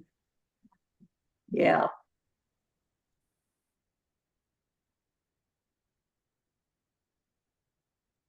So Leslie's available if Dr. Bobrowski, if you have a question, you can I was ask gonna say, Leslie. this is Leslie. You can reach out to us, and if you want to send an email, Dr. Bobrowski, that'd be fine. Or if there was something that I think she was just saying that we're very much making sure that each individual's needs are being assessed and addressed, and then that the correct practitioner for those needs are being met. So I think that's what she was getting at before she dropped off. Right. Yeah. It's not just one population anymore. We're looking at multiple populations with the reentry. Yeah, thank you. Well, and it's starting, Garth, in the prisons, so that you're getting your local people are talking about local jails probably. Mm-hmm. And so That's right. Yeah, the program is not going to be in the local jails. Yeah, it's going to start in the prisons and with DJJ, which are the jails. Okay. And we're hoping, because we know that there are a lot of even state prisoners that are in the jails. So, but excellent questions. And Steve Shannon is on. We'll hear from him in a little bit. He chairs the Persons Returning to Society from Incarceration TAC, which is actually the reentry TAC. And they meet the second Thursday every other month. It's the months that the MAC meets, and they meet at 9 o'clock. And those are open meetings. If anybody's interested, that's a great way to kind of follow along. I thought it was important for the MAC to know that this is going on because Kentucky has such a very high incarceration rate. We unfortunately have one of the highest state rates across the country. And as a child psychologist, I have to point out that we have more kids in Kentucky who have had a parent or both parents who have been incarcerated, and it has devastating effects on kids. It's one of the ACEs, the adverse childhood experiences that we look at for kids. So I just think that this is really where our attention needs to be right now, is to try to help those people that are incarcerated who have a behavioral health issue. So it's not just the substance use or addiction disorders, but it's also the mental health care. And we do know that people get into trouble because they have those disorders. Not that having a disorder makes you a criminal, but they are drug seeking, or they're exercising poor judgment, or whatever the reasons are. And so they get themselves into trouble. So well, that was Sheila. That was kind of why, and I just happened to run across and stumble across that article in that one magazine about basically behavioral health and how to help through possible school-based systems and Right. the younger children. Well, and there certainly is a school to prison pipeline that has been talked about and researched and so forth. So we really do have to do those school-based services and start. The younger we can start, the better off we are. And it really takes, you know, the proverbial, it takes a village to raise the child. It really does take a village, you know, the parents and the support systems there, but the schools and the health providers. So again, that communication is so important. But this is great work, and we're just so excited. Leslie gets the longevity award for hanging in there with this. What is this, 5 years or so, Leslie? That Been a long time. Yeah. we've been on this journey. So to get it approved in one of the earlier states, to get it approved, I think is just fantastic. So we will have regular updates from you. Are there any other great questions, Garth? Thank you. Any other questions from any of the TAC members or comments? All right, thank you.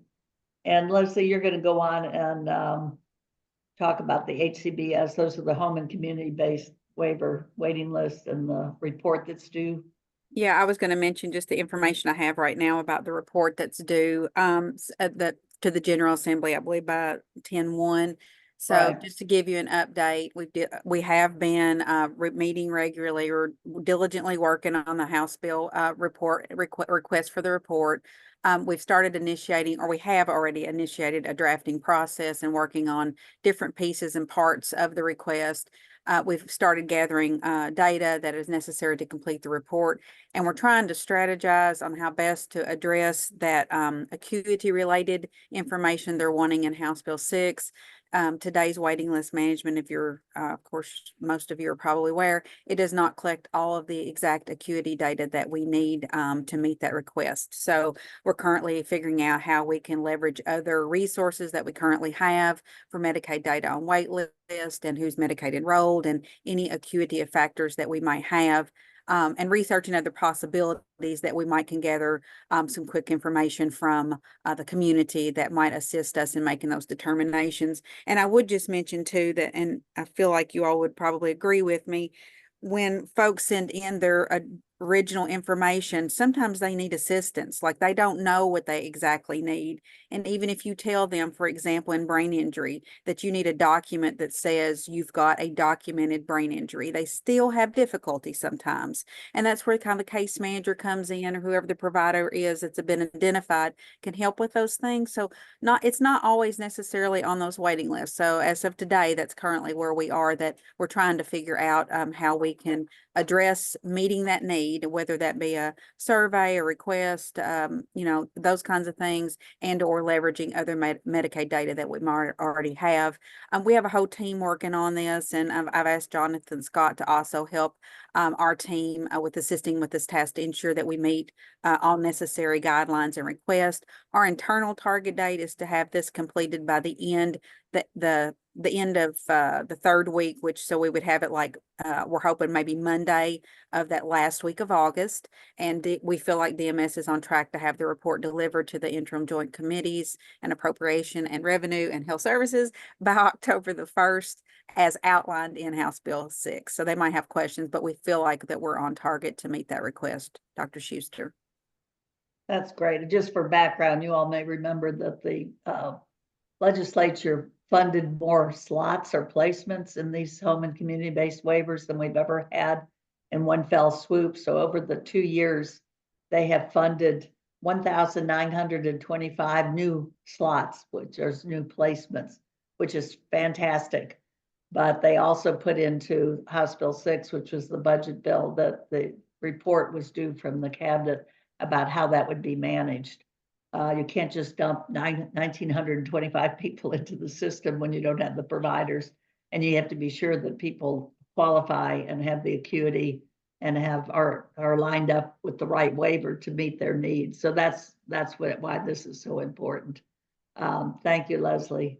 Do you have some waiver waiting list numbers?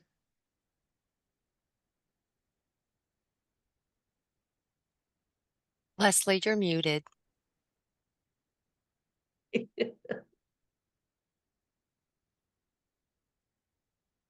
And my eyes are bad too, so I'm so sorry I couldn't like hit the mute button there. Sheila, this is the last numbers I have, and I can update those again for you all later. We've got plenty of reporting going on this month. Our HCB waiting list was 1932 with my last numbers. Michelle P is 9244. SCL is 3550. Last I checked, we had approximately 186 urgent category, and we had 3,364 in future planning. And then nobody is in emergency at that time. Okay. I'm trying to think if there's anything else you might want to know. You know that a large amount of those folks that are on the waiting list do have current access to state plan services. You already know that.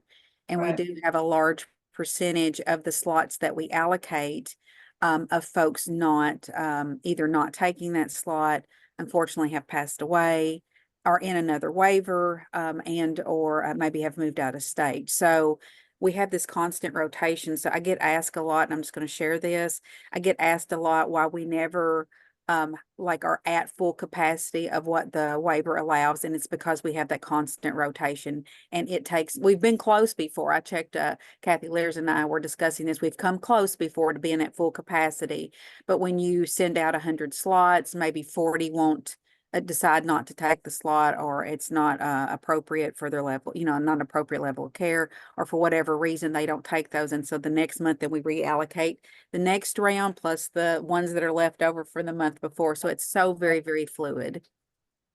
What was the date of those numbers, Leslie? I think it was the end of last week. Okay. I did that at the end of last week. And were there any waiting for ABI? I know they're we do not have any on ABI at this time. All right. So just to put this in perspective, folks, so we're so excited to get 1,925 slots funded starting July 1st. But if you add up quickly those numbers, that's over 14,000 people that are on waiting lists for waivers. So it gives you some perspective. I was interviewed recently, and I said, it's wonderful that we got 1,925 new placements, but we probably have that many or more joining the waiting list. So we never, in fact, we seem to be falling further behind in terms of the waiting list numbers growing. But we've got those slots, and you're going to be able to start putting people in as you get them qualified and so forth. So absolutely. Thank you very much. And just to remind people, the HCB waivers cover our elderly population. They cover kids.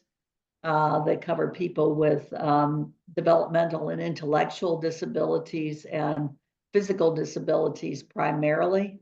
Of course, the ABI waiver is the acquired brain injury waiver, so that's specific to that population. And then there is a tiny little waiver for people that are ventilator dependent.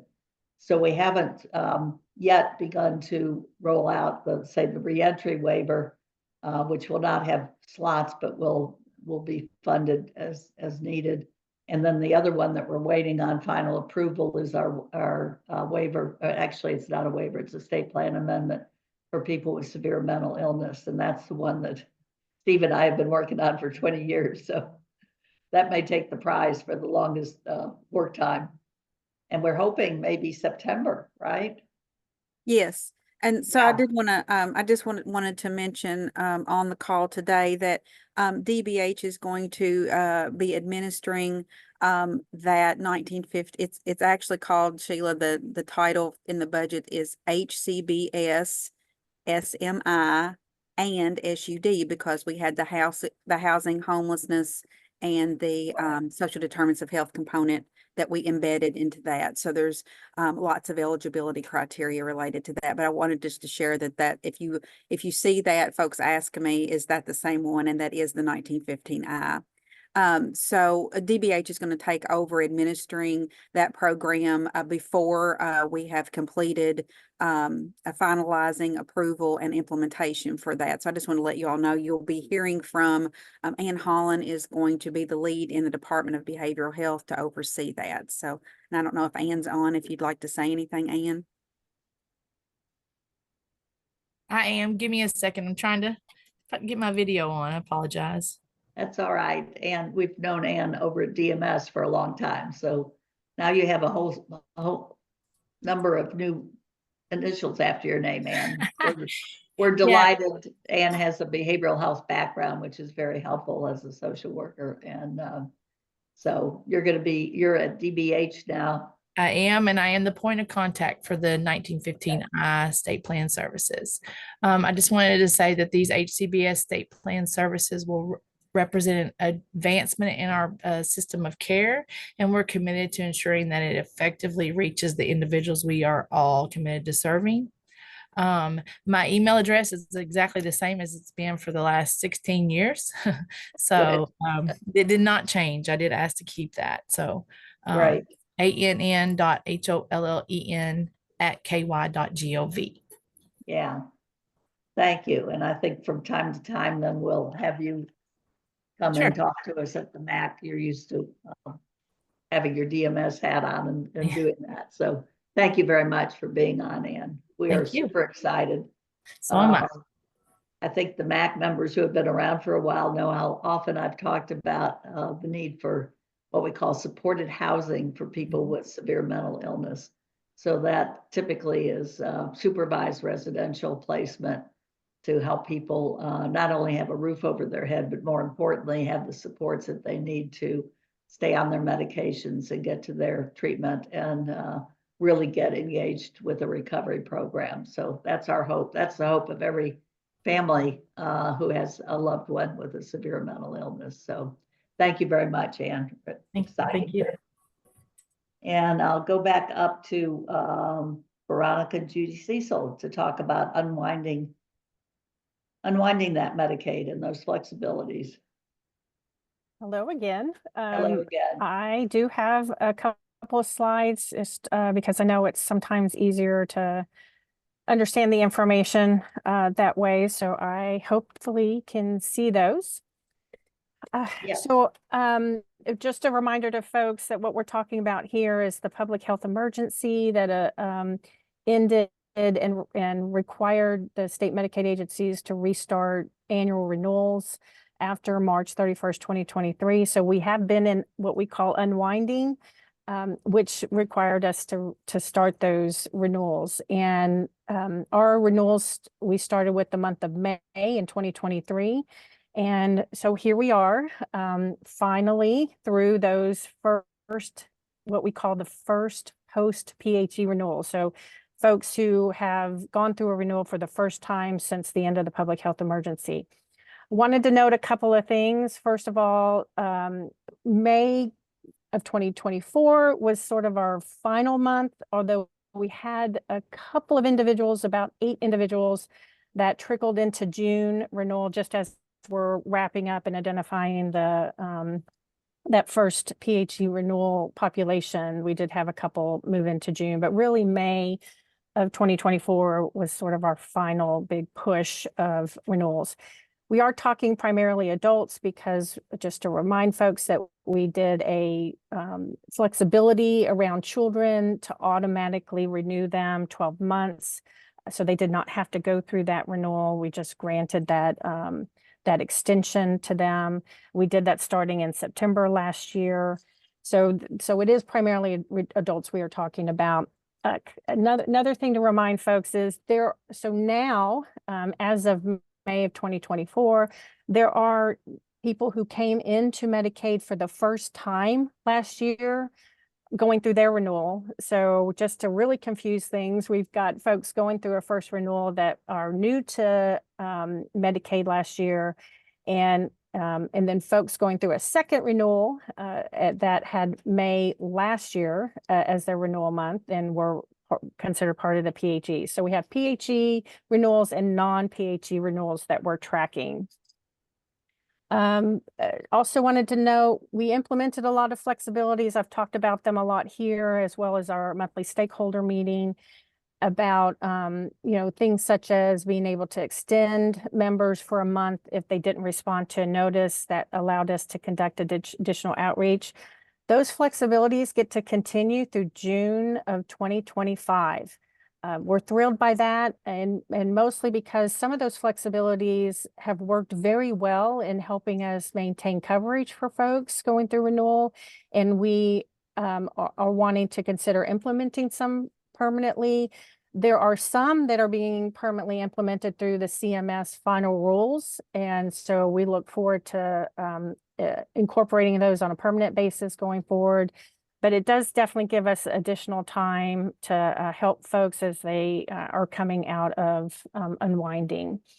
The flexibilities that relate specifically to the home and community-based 1915C waivers that we've been talking a lot about, those flexibilities, some of them, not all, but some were incorporated into amended waivers, and those became effective May 1st.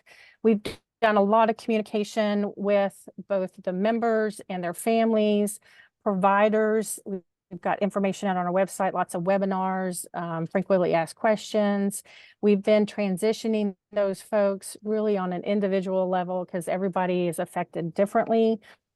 So that transition is happening, and just hope folks, if you have questions about that, try to go out and look at that information. But we do have out there and available the email address and phone number for specific case questions. Happy to help folks on that.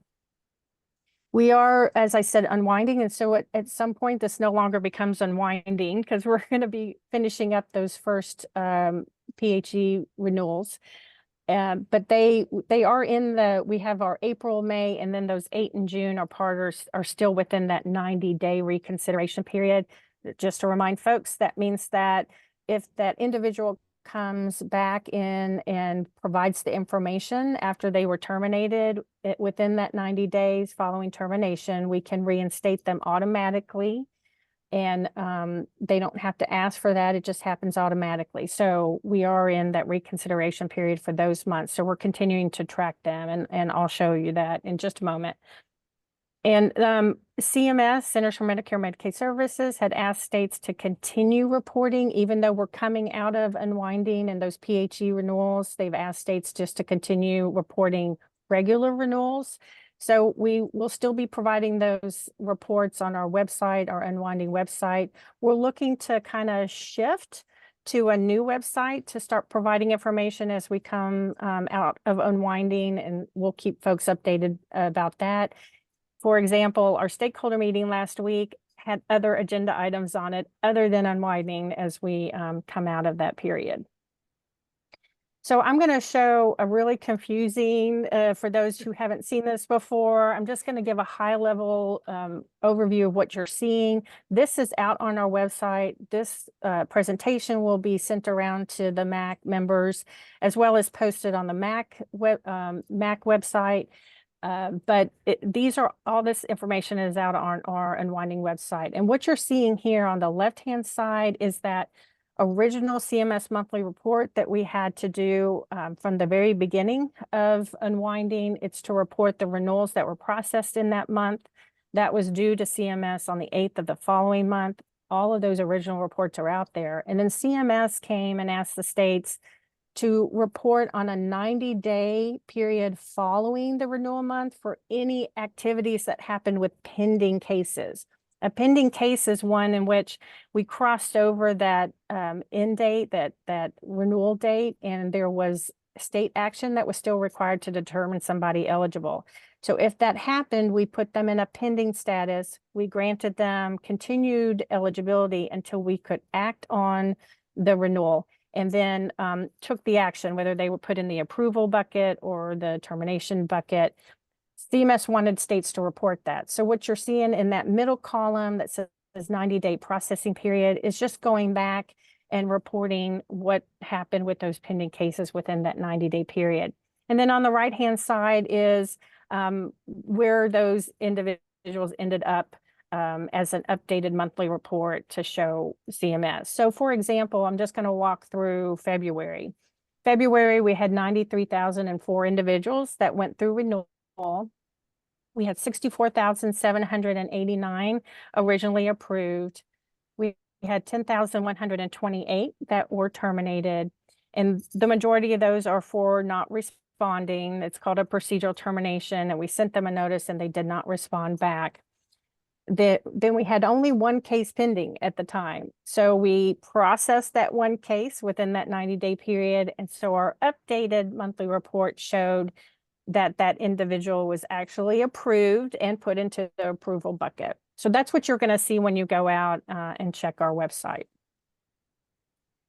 Looking at the most current past 3 months of renewals. And again, I mentioned that we're looking at them and separate them out because we're tracking that 90-day reinstatement period a little differently for them. The most recent is June. We had 58,959 individuals. Keep in mind that now we're reporting both PHE and non-PHE renewals. So we're talking about in this number, really, there's only 8 renewals that are tied to the PHE.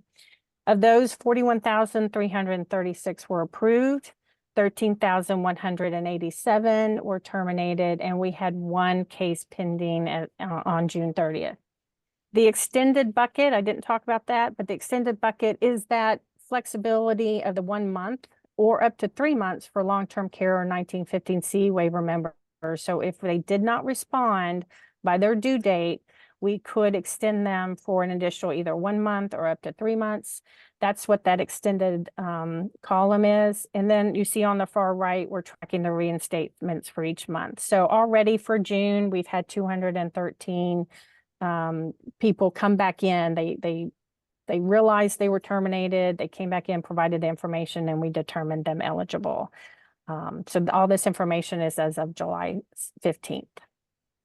So I try to keep this short in the interest of time, but happy to take any questions that folks might have. That's very helpful, Veronica, as always.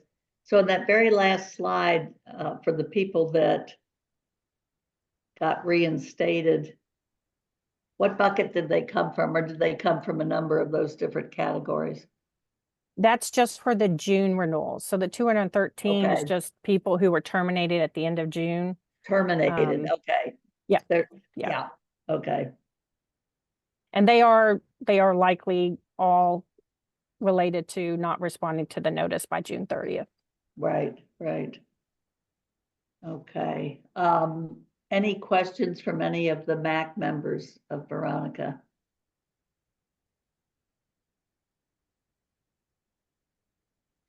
Do you have an overall, and it seems like I've heard this from you, so, and if you don't,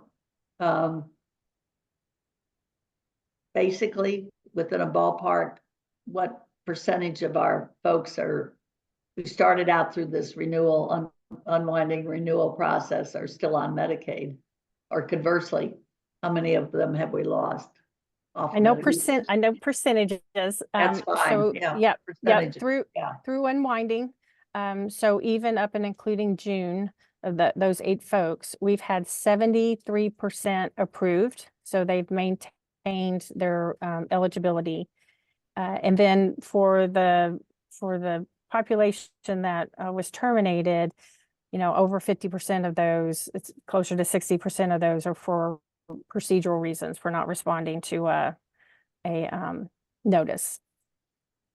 Okay. And then I think at the BHTAC meeting, you had some stats about how many have gone on to a qualified health plan.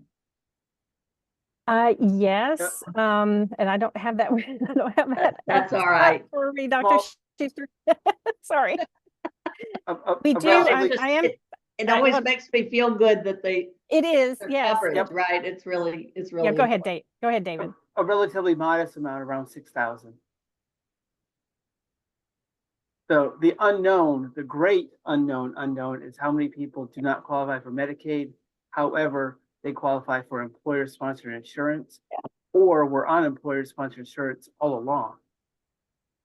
So we're at about a 10% recovery rate of those who didn't renew and all that, which puts us kind of on par with the national average. We don't stick out as the greatest, but we're definitely not the worst. Or the federal government did a terrible job on their healthcare.gov because they don't integrate at all. So our folks, are doing better, but it's really kind of unknown how many of them could have come to us and didn't? We were tracking each month how many had commercial insurance when they terminated, and there was about 40% that it kind of dawdled between 30 and 40% of individuals being terminated. That showed had commercial insurance. You know, so we don't know a lot of more information about that, and we only tracked comprehensive commercial. So if they just had a dental plan, you know, we didn't count that. It's Right. if it was it was comprehensive. Yeah. Well, you all have really done yeoman's work here over these many months to try to reach out to people, and hopefully providers. We've talked about this on the MAC, and I know the TACs have talked about the importance of providers reminding people, if you get some letter or you get some notification, you know, respond to it, kind of thing. I know that the connectors and the CHWs and all of us are out there, you know, pitching that. So Well, we do. Yeah, we do appreciate all of the stakeholders who came, you know, on board and teamed up with us. We call them our partners, all of you all. I think we have strengthened our partnership around this, around supporting the member as they navigate renewal and application. And we plan to keep, you know, we're right now we're reviewing what's worked, what hasn't, and we plan to keep the things that are really working in place as we come out of just going into regular renewals. And, you know, our outreach efforts, the flyers and bulletins and all of the information that's on the Unwinding website that providers or anyone, advocates, families can pull down and utilize, you know, we're going to continue those efforts. Yeah, that's great. Put in a plug, Veronica, for your monthly stakeholder meeting, because I think if people had thought that it was only about unwinding, you all are doing a whole lot more than that now. Absolutely. Thank you for the opportunity. Yeah. And we are promoting this on our social media, and we do, I think we've created the landing page for as we go forward, but we have the third Thursday at 11 o'clock is when we're holding the stakeholder meetings. And as Dr. Schuster mentioned, it was primarily focused on unwinding, but we've switched and are adding some other, what we think are really important Medicaid updates. The final rules will be providing updates on the final rule implementation as we move forward. And it's really an opportunity also. We're asking for feedback on what do you all want to hear in those stakeholder meetings that we can bring on a regular basis. So thank you for that plug. Yeah. Yeah, you had, I think you talked about the school-based grant at the last one, and a number of things that we touch on here. So it's you know, I think a really good thing. And those are recorded, and you put the recordings, I think, on your website as well, Veronica. That's correct, in our PowerPoints. Yeah. And I think I saw somebody, maybe Beth put the link to the registration for the stakeholder meetings. So please distribute that widely. Yeah. And that's every month on the third Thursday. That's correct. Yeah, great. Any other questions for Veronica?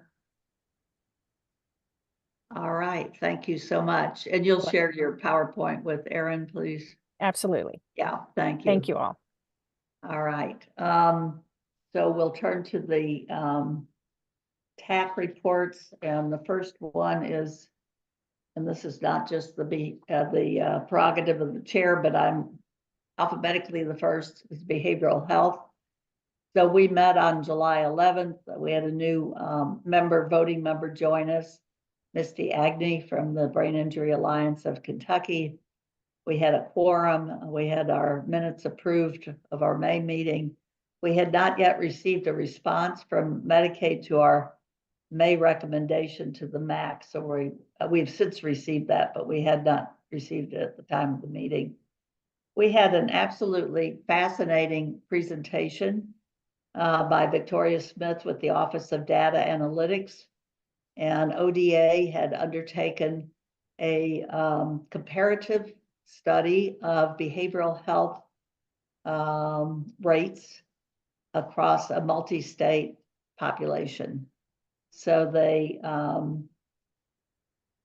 compared Kentucky's behavioral health rates for the 30 top services that were billed, and compared them with the 8 states that are in the Southeast CMS region. And then they added Indiana and Ohio as contiguous states. So there were, you know, just a ton of comparisons. We had comparable rates. Kentucky's rates were comparable in 3 of the states, but below the rates that were being paid in 8 other states. So I think there's lots of follow-up that might be happening there. We had some specific questions. Actually, Ms. Smith was delightful. She sent us the report ahead of time, so we had a chance to study it and ask questions, and then she incorporated our questions in the presentation. And so we're looking now at moving on to a kind of a phase 2 study that will look at some additional services being added, and she's looking to the BHTAC for those recommendations. Also, some other provider levels. They tried to do comparable, in other words, if it was a physician rate in Kentucky, they were comparing it with the physician rate in other states. If it was a master's level independently practicing behavioral health provider, they tried to do that. You know, it's really hard to get comparable licensure categories, so we're looking at some improvement maybe on some of that.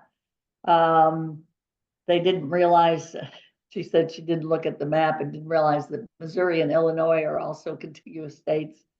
So they're going to go back and include them in the comparison. And then there were questions about some specifics around populations, age and diagnosis and so forth.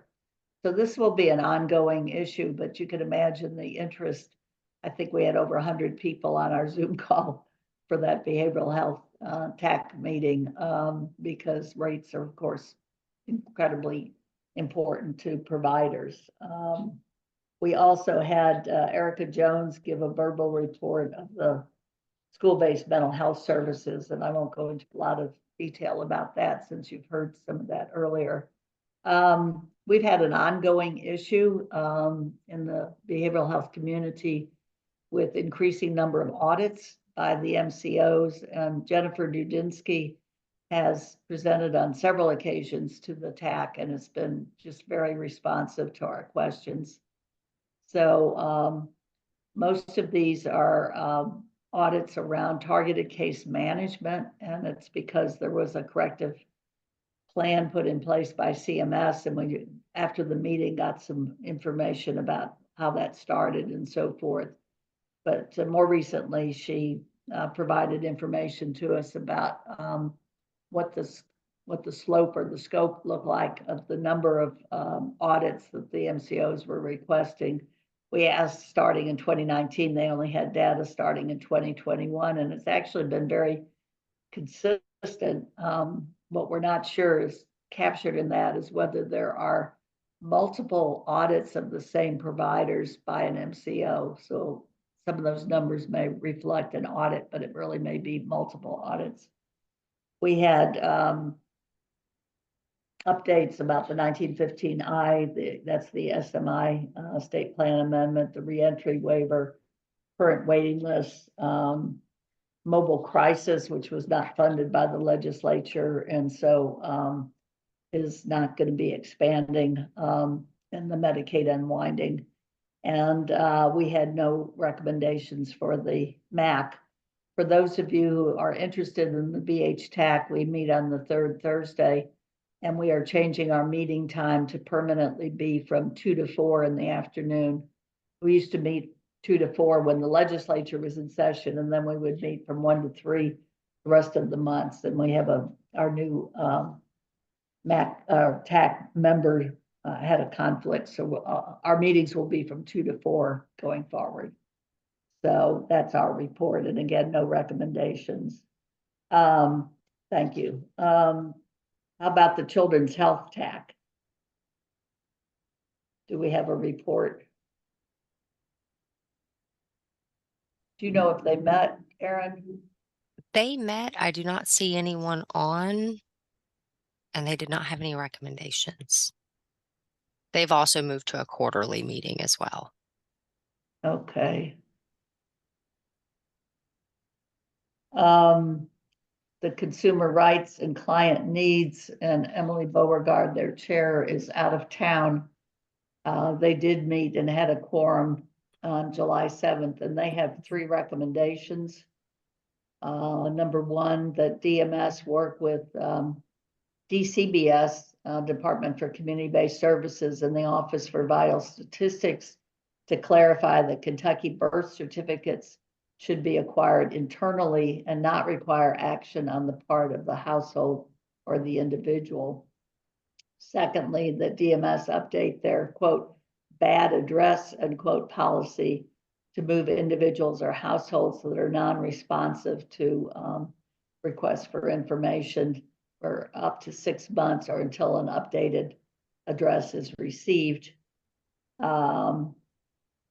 I'm sorry, not request for information, fee for service. And thirdly, that DMS send a letter to providers clarifying their responsibility to offer, coordinate, and provide language access services via a qualified medical interpreter, and that providers should communicate the availability of language services to their patients in plain language.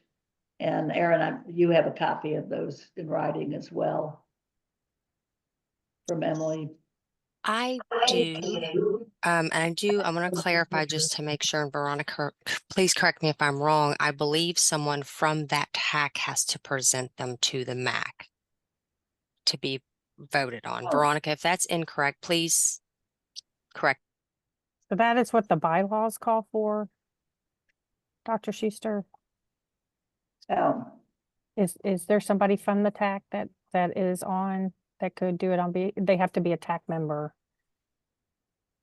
Yeah, unless there's somebody that from that TAC that happens to be monitoring the MAC meeting, there probably is not. And when Emily emailed us, which was last night, I didn't realize that was the rule, I guess. So that being said, we would have to wait for 2 months for those recommendations to come to the MAC. Let us take that back. You've already read all 3 in, right? Yes. Okay. Yeah. Let us take that back. All right. Thank you. You know, it might be a good idea for us to pull out those bylaws and kind of relook at those, since we're doing a lot of, and I guess I have a copy. I'll get with Erin and you, Veronica, to make sure we've got since we're overhauling the MAC and creating the BAC, we probably ought to look at the TAC stuff too. I agree with that. I think that gives us a good opportunity. It's been quite a while, as I recall. Beth knows, because it happened during her tenure with the MAC, that those bylaws were created. So yeah, thank you for that. The dental TAC, please. Yes, this is Dr. Bobrowski. We meet quarterly. We have our next meeting August the 9th, so that's just right around the corner. And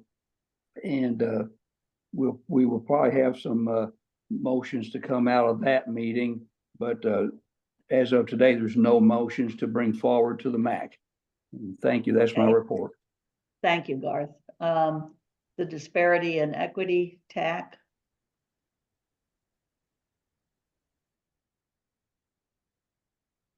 I do not see anyone on from there as well. They did meet. They have a Yeah, new chair.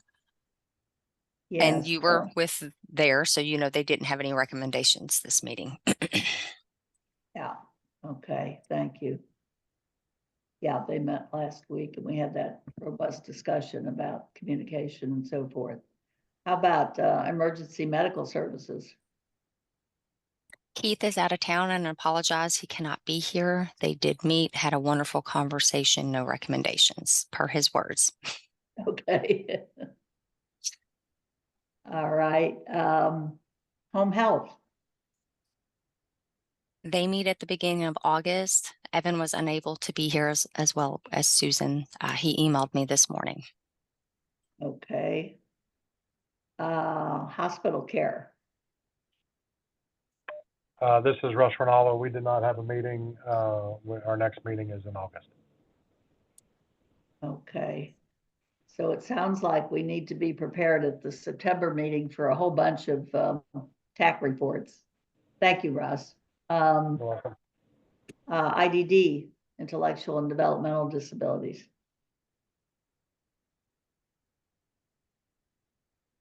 I am not sure if someone is on for that. We will be voting for a new chair. They also meet at the beginning of August. Okay. And that's been Rick Crispin, but they're going to have a new chair. Yes, ma'am, he is retiring. And so Oh, we should vote for a new chair in the next meeting. okay. Thank you. Nursing home care. They have not had a meeting. Okay. Nursing services.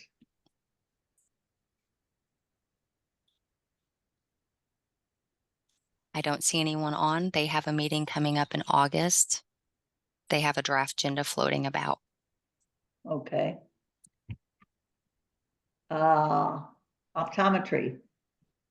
Steve Compton from the Optometric TAC. We have not met since the last MAC meeting. And we've canceled our meeting for August, so it will be November before we meet again. Is that because you didn't have any pressing issues, Steve? Just curious. Not many. We didn't have a very big agenda, so that's a good thing, I suppose. I was going to say, that means that things are going smoothly for you all. We'll take that interpretation, right? Well, okay, we'll look a little harder for problems then. Well, I'm not trying to dig up problems. Okay. But, I guess my other thing would be to, if you're in a good place, how can you make things better? That's a good point. Yeah. We'll put that on the list. All right. Thank you. All right. Thank you. And Steve Shannon, who's been chairing this TAC for reentry for years now and finally has something to talk about. So Steve. Correct. So yeah, we met. We got this very similar update from Angela Sparrow. We met on July 11th. We meet every other month, 2 weeks before, as Sheila said, typically 2 weeks before the MAC. But we got the same update. We're all very excited about the progress being made, and now it kind of gets operational. It was previous to this, it was almost a philosophical discussion. What would happen? What could happen? Now we have some direction. We always appreciate the reports we get from Medicaid at each meeting. We always get MCO updates. They've started looking at, folks want to call from MCOs to how can they partner and deal and interact with folks who are leaving. And they're looking at both jails and correctional facilities. And they're talking about DJJ now as well. So I think we're seeing a lot more conversation around this reentry issue, and I think we'll see a lot of action moving forward. It was reported by one member that 4 additional recovery-ready communities are being identified, and that number continues to grow. And they really look at the community, and this recovery-ready is really focusing the receptive of people in recovery from substance use disorders, and it's really, and we discussed this in some detail at our meeting, a pretty significant change over the last 5, 7, 10 years, where this wasn't even talked about. Now we have communities coming forward and saying, I want to be identified as a community that wants to support people in recovery through vocational, through housing, through access to services. So I think that's worth noting for everyone to understand that is clearly a sea change over the last decade. Yeah. We had no recommendations, and we meet again on September 12th. Thank you. Thank you, Steve. And I do think that those, Garth, you brought up the issue about what can communities do. Well, here's a program where a community can be certified. I think it's through the Office of Drug Control Policy, isn't it, Van Ingram's? They oversee it, and actually done by folks that I think it's VOA in Louisville, Volunteers of America in Louisville. Oh, They actually do the okay. survey of the community. And if you're interested, Dr. Boraski, we can probably get you connected with Van Ingram or VOA, Volunteers of America, to figure out if your local community, where they're at in the process, and if they're interested in moving forward. Voluntary, no requirement, but they're up to maybe 16 or so statewide. Yeah, I think that's a really neat thing to be doing. And certainly the addiction curse plague has affected every community, Correct. almost every family in across the state. Thank you, Steve. Pharmacy. Yes, good morning. The pharmacy TAC did not meet, and their next meeting will be on August the 7th at 1 o'clock. Thank you. Thank you. Physicians. They did not meet in July. Their next meeting, I believe, is September. Okay. And does Dr. Gupta usually make that report, or somebody else? Yes, ma'am, she does. And I believe it was October. My math was wrong there. Apologies. Okay, so they're going to meet in October. All right. Primary care. Good afternoon. The primary care TAC met on June 27th. We received a number of updates on similar topics as we've already discussed today. One topic of note that wasn't discussed, we did receive and have conversation about pharmacy reconciliation for 340B pharmacies, and came to some agreements with DMS there. And we also had representation from DBH-DID and had requested representation from DPH, as a number of the problems we're working to solve crossover between, healthcare delivery and also public health. So we appreciate that representation. We spent a good portion of our meeting talking specifically about well child rates and immunization rates, as they are key measures for the MCOs and, obviously involve primary care providers as well. We discussed some of the challenges related to parents, social determinant challenges that prevent people from accessing these services for their children, and also some of the challenges and differences that you receive when you access that service in a retail setting versus in a primary care provider office.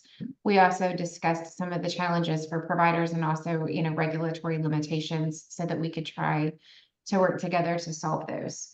We had two recommendations. One, that in the next contract, the state required that well child visits be on a calendar year benefit rather than a rolling 12. There's some uncertainty and differences between various MCOs about that coverage limit. And that also, we begin to work with the Athletic Association about changing some of their forms, immunizations being updated as part of that process as well. Our next meeting will be October 24th.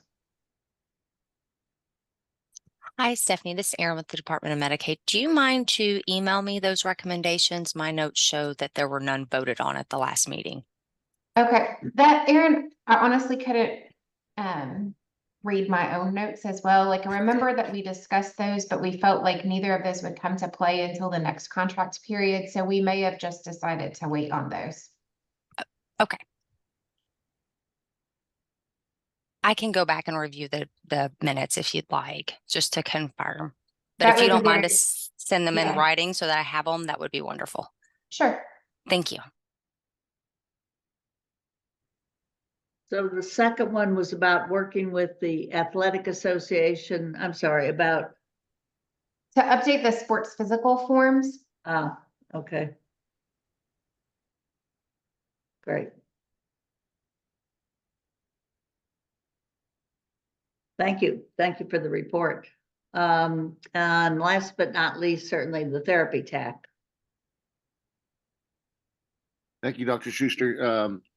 The therapy TAC met on July 9th, and we had a light agenda, and really have nothing to report to the MAC, and we meet again on September 10th.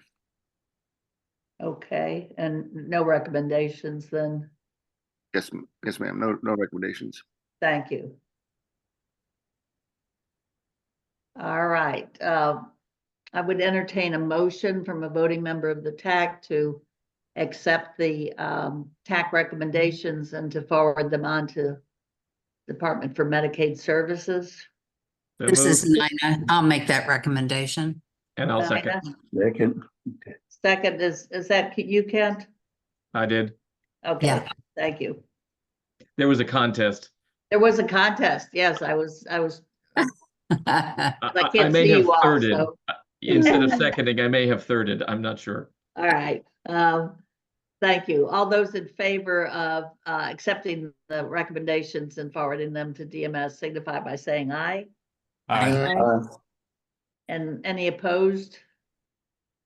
Thank you. We will forward those recommendations and appreciate it. Erin, maybe you and I can, I need to get kind of a calendar of, particularly as people are moving to quarterly meetings, there might be a better way to not go through this litany if we know that people haven't met or something like that. Yes, going ma'am. We forward. we can work that out via email if you want to have a quick meeting. I Yeah. can look at my calendar. I am out of office next week, but anytime after that, I'm Yeah. happy to fit you in. Yeah, thank you. That would just, then people don't have to sit through this roll call of, so very good. Thank you. Are there any items of new business that anyone would like to bring forward at this time? Yes, this is Peggy Rowart. Can you hear me? Yes, Peggy, I know you were late getting here, but we're glad that you're here. Yes, I'm sorry I missed a lot, sounds like, but I just wanted to bring it to everyone's attention about this House Bill 5 about being homeless, and I encourage people to look and read. I don't know what we can do, but I think a lot of people's like one paycheck of being homeless. But I was reading through there and it's a whole lot, like, if they were homeless and they get a fine, then if they can afford a fine, they wouldn't be homeless. And so in the meantime, when they go to jail, I think I read it was like $40 some a day. In the meantime, they lose employment, they lose their housing, they lose their children. It's a pretty scary thing. It's $44.97 per day. Also, I had spoke to Sheila in the past about how we can reach our population in the doctor's offices. We have some seniors, some older people or mental health or whatever, or don't have access to know what their benefits is for Medicaid. Some people don't know how to do emails, texts, or use phones. So I was discussing with Sheila in Eastern Kentucky. I reached out to some people that maybe a local radio station or TV station could explain to some people about different benefits, or going to the doctor's office and having a survey of reaching out. And let's not forget about the folks that can't speak English. So I Right. just wanted to bring it to your attention to see what your thoughts or what we could do to make this better. Peggy, I appreciate that, and I did report, we had an earlier item about improving communication, and I did report to the MAC that you and I had had an excellent conversation about that, and you had been reaching out to people, and we did talk about doctors' offices. We also talked about radio and TV and reaching out to minority communities where English is not the first language. So I will send you the list that I kind of went over, but I had incorporated your recommendations in that list, so I appreciate that very much. The House Bill 5, for those of you may know it as the Keep Kentucky Safe Act, was passed. Great controversy around it because it does criminalize homelessness. It does not allow anyone to sleep even in their own vehicle on public property. And the first offense is, as Peggy said, is punishable by a $125 fine, which I'm like, or maybe it's 250, I've forgotten. Yes, 250. 250. And I'm like, you know what? If they had $250, they wouldn't be sleeping in their car when it was 5 below zero. I mean, let's be real, folks. The second fine could end up in incarceration, which just adds to the fines. And as Peggy's so rightly pointed out, keeps them from jobs and, just adds expense and so forth. There are a lot of people looking at what to do about our homeless population. I don't think this is it. We also know that there's a fair number of people that are homeless that have behavioral health disorders. There is a housing task force that's going on during the interim session, and I will email to you all. I don't have a link right now. You could go on the Legislative Research Commission, www.legislature.ky.gov, and look under committees, special committees, and it will have the meeting dates and times of that housing task force. They've met once and they will meet again, I think, next month in August. But it's an opportunity to communicate with those legislators about your ideas to address homelessness and the housing shortage that we have here in Kentucky. And Peggy, we'll talk some more about whether there's a particular item to put on a future MAC agenda on that in particular. There's certainly, housing is certainly one of those social determinants of health or health-related social needs that probably is at the top of the list. I think a lot of our providers on here, or a lot of the representatives, would say that not having stable housing is a huge problem for the people that they're seeing, whether it's in Garth's office for dental services, or whether it's in Beth's office for primary care, or over in Nina's hospital in terms of behavioral health. So I really appreciate your bringing those things up, Peggy, and we will continue that discussion. Okay? Thank you. There's one more thing. There's parents or guardians with children in juvenile court proceedings. Require at least one parent to attend court. If they fail to do so, they are subject to fine $500 or 40 hours of community service. Was that passed recently? Was that in the last year? House bill creates a new penalties for parents or guardians with children in juvenile court proceedings. It requires at least one parent or guardian to attend court with the child. If they fail to do so, become subject to a fine of $500 or 40 hours of community service. That's pretty sad. Yeah, well, we'll add that to our list for our next discussion, okay? I greatly appreciate your time. Well, we appreciate your input and your reaching out to people and looking at these from a, at the ground level perspective. I think it's very valuable, Peggy, and we appreciate it. Thank you. Thank you. Our next meeting will be Thursday, September 26th, 9:30 to 12:30, and I've kept you a few minutes over, but I think we've had some excellent discussion, and I appreciate you all being here, the MAC members and the many people. I think at one point we had 140 people in the participant numbers, so we're obviously talking about things that are of importance to people. So appreciate your service very much and hope that you have a good day and a good weekend coming up. And we will see you in September. Thank you. Thank you all. Yes. Bye-bye. Bye. Thanks all.